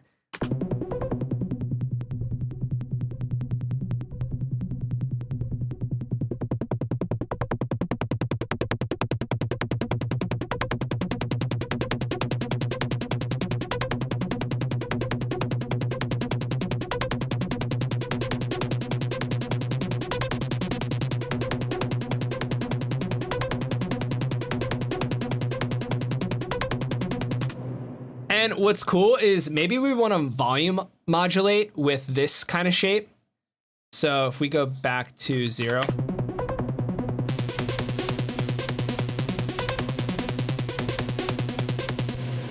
We have this, we can actually do multiple different shapes.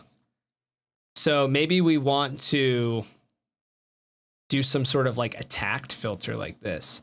And then what we can do is select shape 2 for the cutoff.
Ooh, that's kind of cool.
That's fun. I know I didn't write a whole track, but I'm glad I got to. I like talking about like the nitty gritty stuff and some of like the fun things to inspire some creativity. I don't know if we have any tracks in here. Let's see. Music feedback. We actually don't have that many tracks. That's a shocker. I mean, I do it every week. Like, how many tracks could everyone have, you know? We've actually had like so many tracks in the past couple weeks. So this is pretty good. I already know this is gonna be ridiculous. Let me just, since we only have like a couple tracks. Also, by the way, if you want to submit any tracks for feedback, I always do feedback at the end of these streams. Head to the Discord and drop your music in the music feedback section. We have some insane, I mean, like already we have 2 like wild tracks lined up. Indul is insane. I actually discovered him through these streams. So, and now he's going to be putting out an EP on my label. So it's like, I'm actually so stoked that that happens, because like sometimes you just get sometimes you get demos and you're just like, damn, this is actually ridiculous. So then we started chatting, and yeah, he's gonna be putting out an EP on Nullsect, which I'm super fucking hyped about. And then also we got a track from Amagi, who, like, if you're not paying attention, like you better start. Steele is one of my best fucking friends. I love him to death. Even though we annoy the shit out of each other, but I fucking love him. And he's a dope fucking producer, like unbelievable. So we're gonna check out these two tracks, but if you want to submit your tracks, join the Discord and drop your tracks in music feedback. And yeah, that's pretty much it. And then we can chat and whatnot. Does anyone have any other like questions or anything, or suggestions? I'm gonna end the stream soon, but I'm gonna end it after we listen to these two tracks. So I just wanted to give everybody some time to, like, I don't know, ask questions or whatever. I really just like blacked out and talked about panning for like way too long. That was crazy.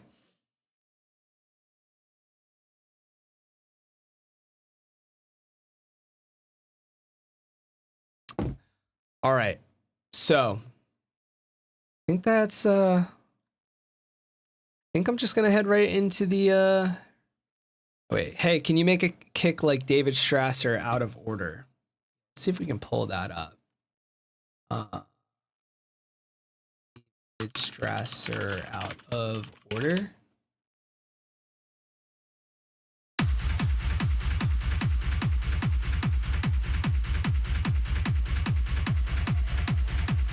All right, ready? I'll show you guys a cheat code real quick. Let's for the sake of this, let's rip this track.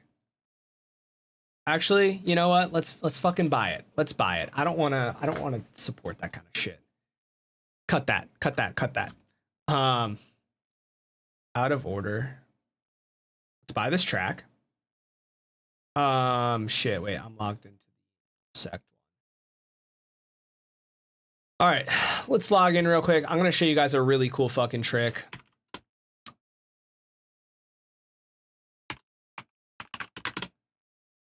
What the hell? Why can't I log into Bandcamp?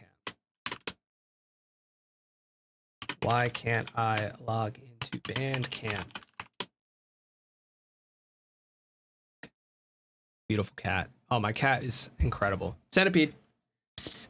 His name's Centipede, and he fucking loves hanging out in my studio, especially when I'm streaming or making music. It's something about the sound, like I don't know, that just like lulls cats and pets to sleep. My dog used to do that when I lived at home. He fucking loved when I would just make music, and he would just sleep the whole time. I don't understand the science behind that. Okay, so I guess I actually just was. So let's do David Strasser out of order. This is a fucking cheat code I'm about to show you guys. The track. Do you have any synths in the studio? No, I used to. I used to be like really into Eurorack stuff, but honestly, it's an expensive workflow. So here's my take on Eurorack and hardware. There are a few synths that genuinely sound fucking incredible. There are a few synths that I've heard where like you just listen to it and you're like, wow, this is wild. Like some of the Moog stuff, like the Patriarch or the Matriarch or what. I don't think it's the Patriarch. I think it's the Matriarch or like the Grandmother or whatever like that really expensive Moog synth is. I listen to that and I'm like, God damn, this is absolutely an incredible sound. A lot of the Eurorack stuff though doesn't even sound good. Like, I'm gonna be honest, there's a few. It's like you need the oscillator to sound really good and the filter to sound really good, but most of the shit's digital anyway. It just doesn't sound good, but it's really expensive. The really awesome part about modular and Eurorack though is the workflow. It is how do I can't download this. The workflow of Eurorack is a lot of fun and it's very experimental, but for how much it costs, it's just like not worth it for me. So I sold all that shit and now I want it back, but can't afford it because it's a lot of fucking money. So I'm gonna show you a really cool trick how I like to try to replicate kicks. Or just like when I'm making my own kicks, this is kind of what I'm doing. So I have this song, David Strasser, Out of Order, that I bought on Bandcamp. Bought it. Go buy tracks. Support these artists. Support them. Support them. So I bought it with my money, with real money on Bandcamp. Why isn't this track coming in? Let's go. Open file location. There we go. Okay. Now why? So let's figure out what BPM this is in. This one might be easy because it seems like there's just kicks. Okay, it's not just kicks at all. So let's BPM match this.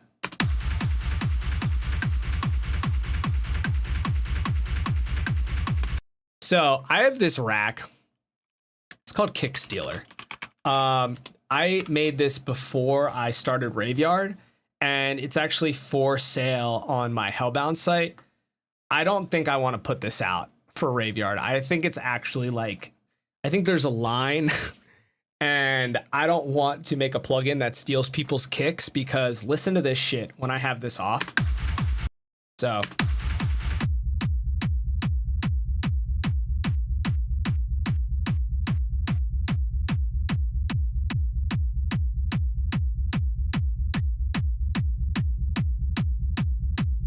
So I want to find a part that has the least amount of elements happening.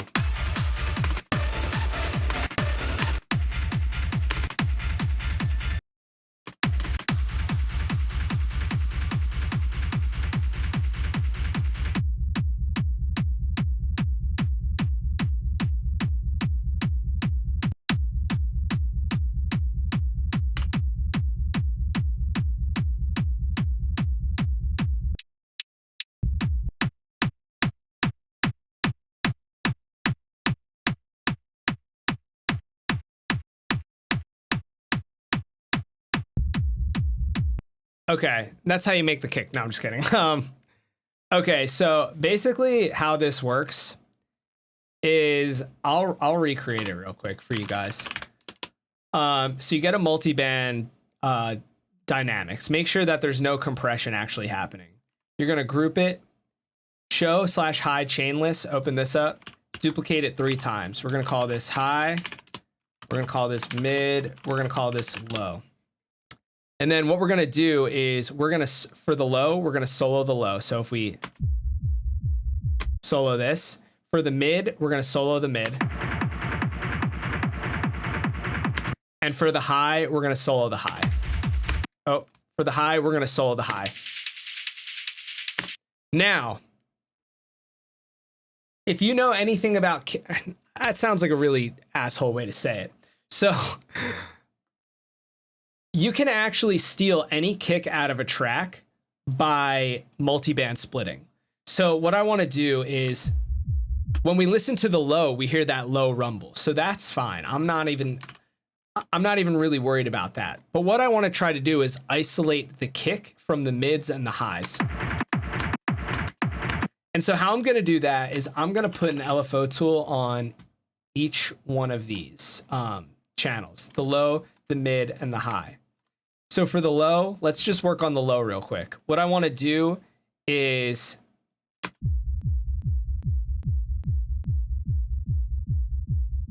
that sounds good, but like we want that low tail. So I don't really want to like LFO tool the lows too much.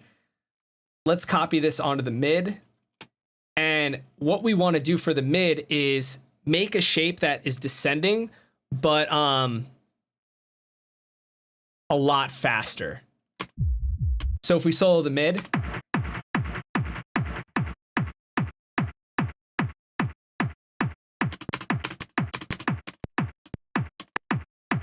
let's listen to this kick right here.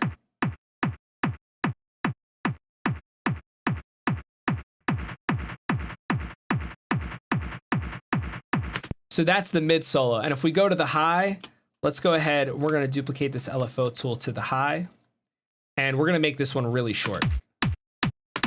Oops, I got to solo the high. So now all together.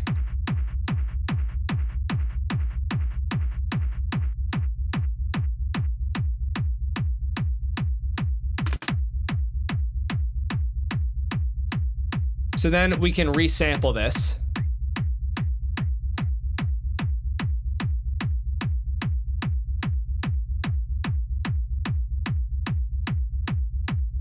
And again, I don't suggest doing this because you're gonna get like a already mastered kick. Yeah, it's not ideal. Like, but what I like using this for is, let's say we have a busier song, it'll really help extract the kick. Like, I'm pretty sure I have probably some like Maddox tracks or something. So like this song is really fucking cool. I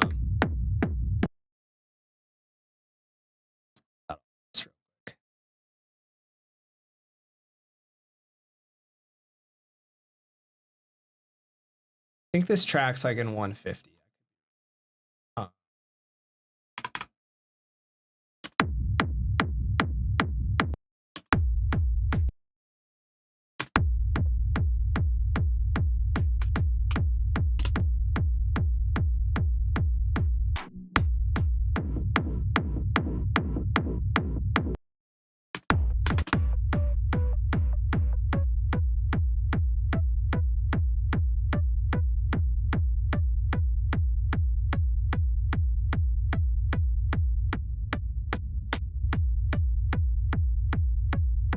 So it's good to just get the idea. So I resampled this kick over here. And this is ultimately why I made it. I was like, let's see if I can get something close to this kick. So we have. And you can see in the original kick, it kind of has this same shape where it is, this is what I call like a bow tie or like a pinch. It has this sort of small transient and then a big body. And then for the tail, we have this just like absolute rumbly tail. So typically what I like to do if I'm like really trying to recreate a kick is I'll start with just like a random kick. So like Vengeance kicks are great for this. This is what it sounds like. I like to identify like, okay, it sounds like an old clubby kick.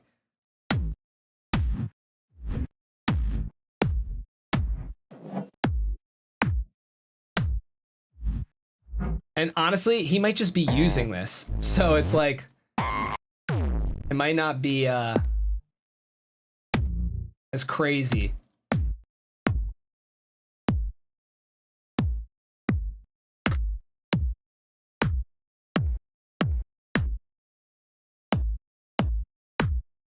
So like something like this. All right, let's like start with this.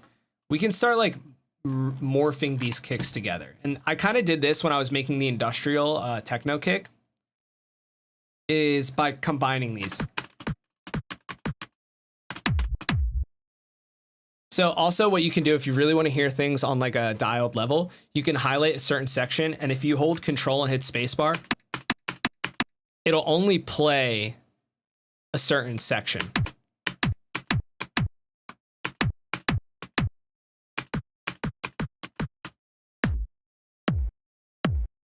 So I want to find like just some sort of like transient that gives me the same vibe.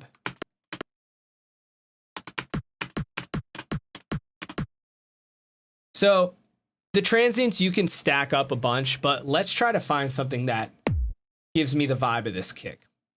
So what you can do to really dial this in, I mean like really dial it in, is I'm going to go ahead, I'm going to open up size scope. I'm going to put this on our reference kick. And then I'm going to put another size scope on our kick remake. So what we can do is we can open up SiScope Pro and we can stack these two on top of each other. So if we loop this kick, we can zoom in and decide like we can move this right and left. We can pitch it up and down. So we can see like, I try to like line up these peaks and troughs. So we have a peak, peak, peak, peak, peak. This one is, these peaks are further away than these peaks. So what that's telling me is we need to pitch this up.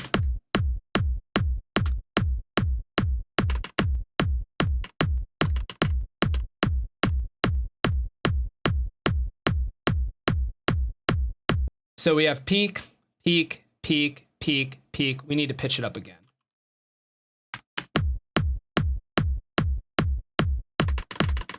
And I'm just kind of moving it around until it looks similar. So now if we zoom in, especially towards the body, we have peak, kind of close, peak, peak, peak, peak, peak, peak, peak. We're getting closer. So it's like I'm in the ballpark, and that's all I really want to know.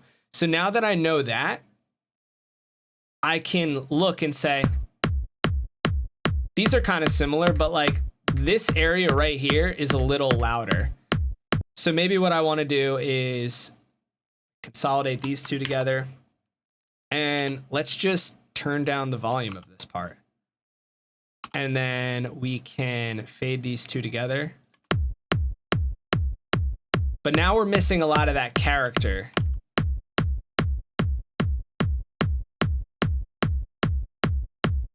And this also seems to be happening a little later. So in the general ballpark, and that's all I really care about, because you just want it to feel the same. It doesn't need to literally match up perfectly. And as far as this reverb rumble, honestly, like this is just a bunch of like crap. So something that I might do is take a kick, something like this. And if I put a reverb on this, and I'm going to turn the stereo all the way down,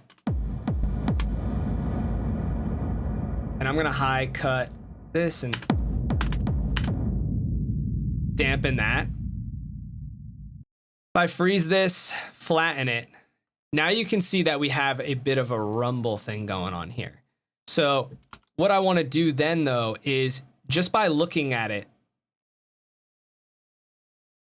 if I boost this gain, let's throw this into a limiter. We're going to really smash this.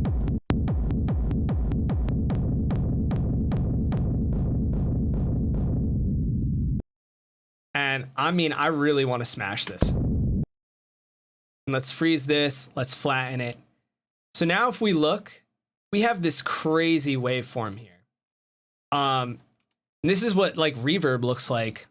So let's say if we wanted to like, let's put a filter on that. We'll freeze it, flatten it. We're getting kind of closer, but you can see that these peaks are further apart than these peaks. So what this is telling me is I need to pitch this down. So now we can drag this onto this track right here. Actually, let's keep it on its own track. Slide this over. And that's kind of like our rumble-ish. So let's listen to this.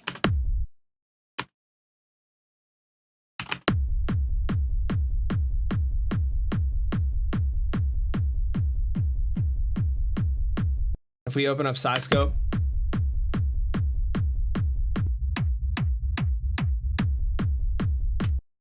different transient. So honestly, sometimes what I might do to see how far off I am is just drag this transient in here and just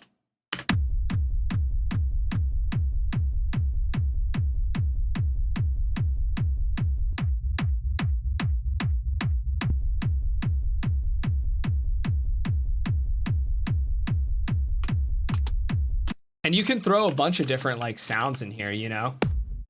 Like if you want to like throw this in, I got harassed on Instagram for doing this. But how you can tell is like you can open up Scope and be like, okay, this looks fine. Like where it doesn't look fine is like right here. But that's the point. You want like a rumble, you know? The one thing I will say is like right here, I could maybe like slide this over a bit.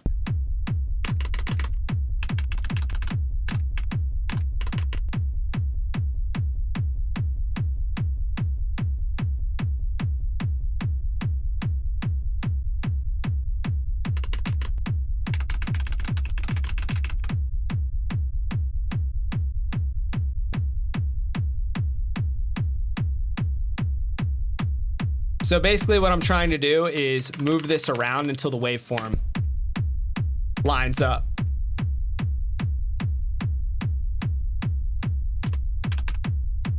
I can also hold Control Shift Alt.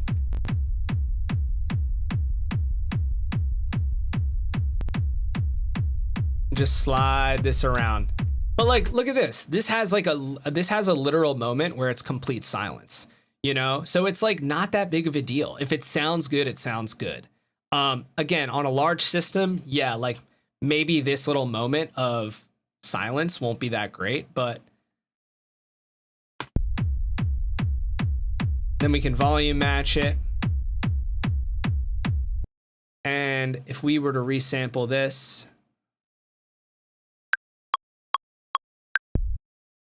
okay, let's resample that. And now this is our kick, and it's like, if we really wanted to dial this in, like we could go in and say, hey, well, this transient, this does that. It's like, okay, then let's just like volume automate it. Like, who cares? Let's consolidate that. Boom. It's kind of more like it.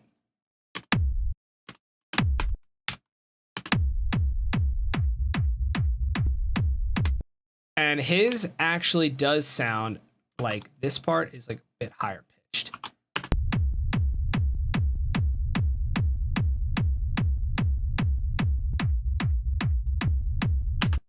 You're getting kind of close, you know, like I don't go and try to recreate people's kicks, but this is what I've been doing to like learn sort of like how things work.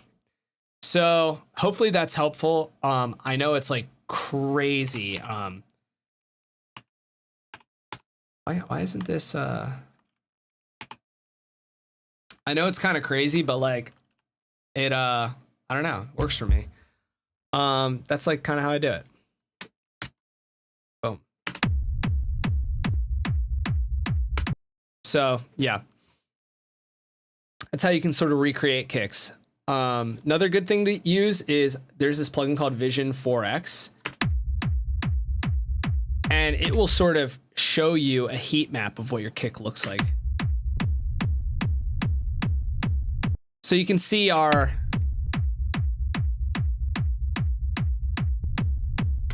punch is similar, but this rumble is kind of disastrous. It dips like way too far down. So let's see if maybe we can. That introduces a resonance. Doesn't matter. You get the idea. So anyway, that is all for the production part. Let's go ahead and listen to these two tracks, and then I'm gonna wrap it. Let me make sure. Okay, this is off.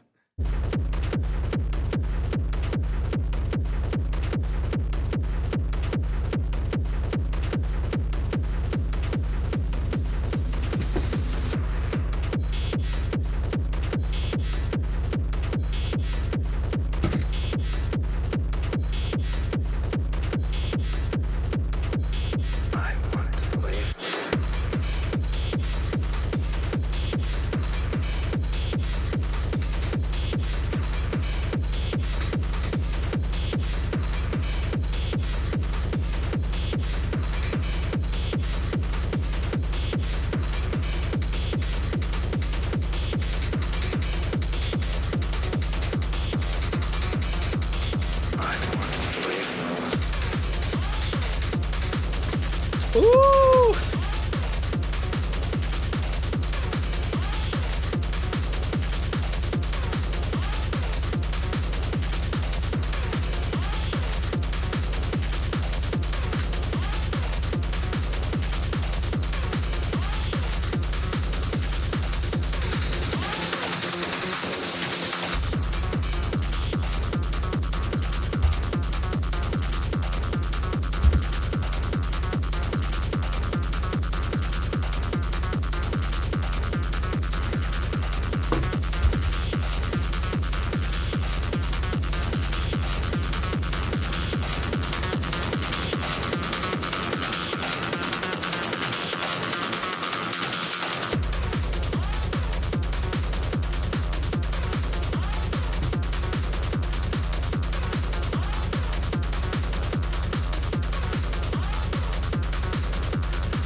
But your eyes are open?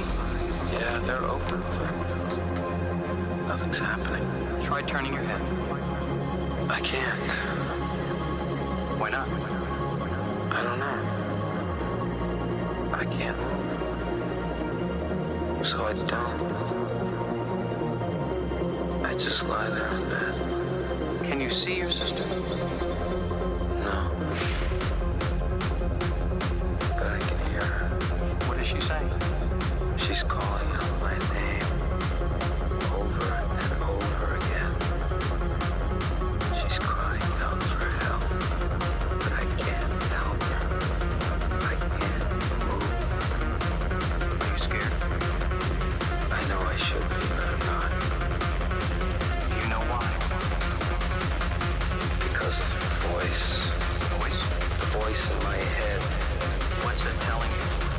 Not to be afraid. It's telling me that no harm will come to her, This part is so epic. and that one day she'll return. You believe the voice? Ooh, let's go. I want to believe.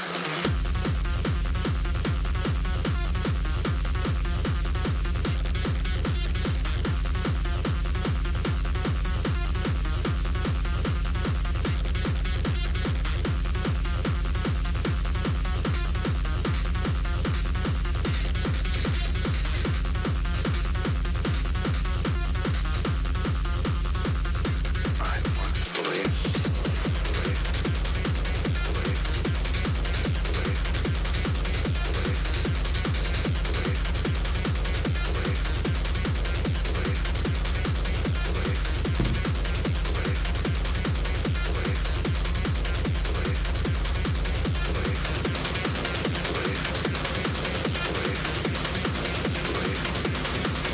I want to believe.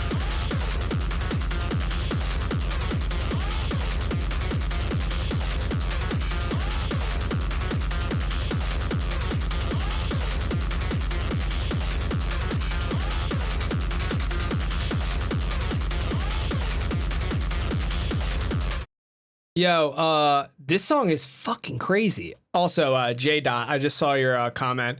I think it's actually perfect for beginners just because there are so many resources in there. All of the instrument racks are incredible grab and go tools that make songwriting super easy. So you can just write the song and know that the sounds are good. You don't have to overcome the hurdle of figuring out how to design the sound. You can just focus on songwriting. And that's why that is like the goal that I had in mind while creating the entire bundle. Like there's 3 project files in there that I heavily encourage people to like use as templates or like study. That's one of the most important tools for beginners and people who want to learn is studying other people's projects. So not only can you study my projects, but you can study how I use each part of the pack, the samples, the presets, the instrument racks, the processing racks. So I think it's heavily geared towards beginners and towards people who just want to like write songs fast, because you don't actually really need any advanced engineering or sound designing skills while using this stuff. It's geared to like grab and go, like load it up, start writing. So yeah, not trying to like sell you on it, but I want to be very clear that just because I'm covering like crazy like shit on this channel or these streams, the sample packs and the bundles and the Ableton racks and whatever are geared for like beginners and geared for people who just want to focus on songwriting. You don't have to like do anything extra. That's why I spent a lot of time making the sounds, so you can just grab and go. This song is but yeah. Also, if you like it, if you're like really new, it might be a good like learning tool as well. I've bought shit for that sole reason as well, just to learn from it. That song was insane.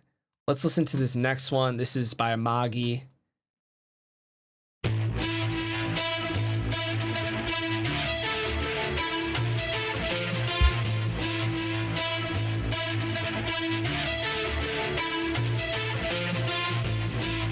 I love the synths on this. Yo, thank you, J-Dot, for tuning in and asking questions. I appreciate the interaction. And thank you, I appreciate it.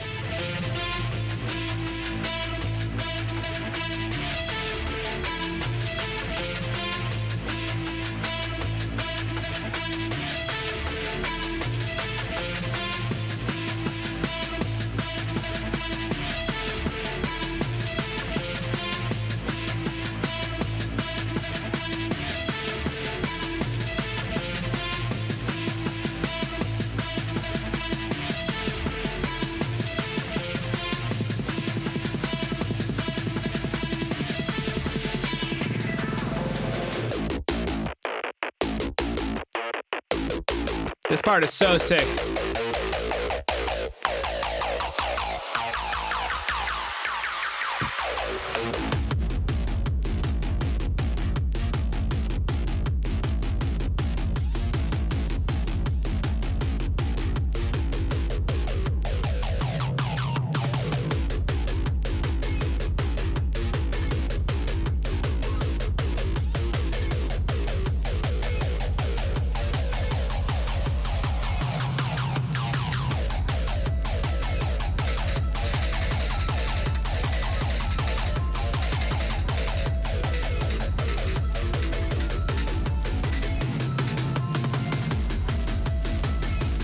So I think something I'm hearing is it could use a bit of sidechain on the acid. And yeah, I think like the kick just needs like a bit more like groove to me. I'm also not sure where like the kick is hitting, but something I've really like to do is like introduce a bunch of like rhythms in my kicks. So like I have some kicks here.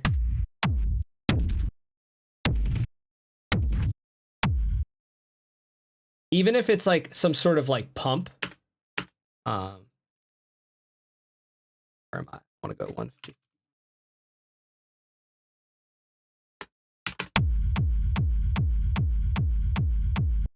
So that kick is a bit too like high mids. That kick is like kind of low.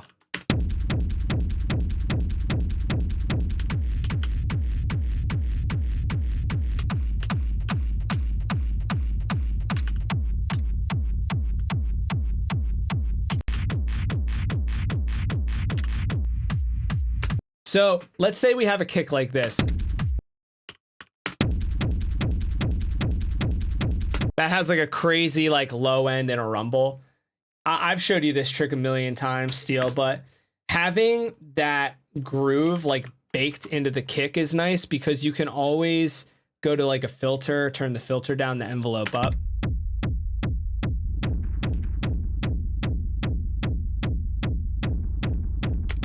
But that groove is like still there in the kick. And I think the kick just needs some of that. I think the kick does need some love, but aside from that, maybe some side chain on the acid. But yeah, other than that, it was really sick. But yo, I actually got to run. I appreciate you guys tuning in. It was a really fun stream. And yeah, I'm going to be doing this every Thursday. I'm probably going to keep starting at 5 and going, instead of like cutting the stream short, I'll probably do like 2.5 hours, maybe 3 or something. So I'll probably be like starting at around 5. But I appreciate you guys tuning in, interacting with me, chatting, giving me some suggestions and whatnot. I'm going to be working on this Techno pack like nonstop, and I'll hopefully get this out to you guys soon. And then I'll just be like releasing more content, like short form stuff. I'm eventually going to start getting into some long form YouTube stuff, more so specifically when this Techno pack drops. I'm going to really like kick that into high gear. But anyway, thank you guys for tuning in and watching, and I'll see y'all soon.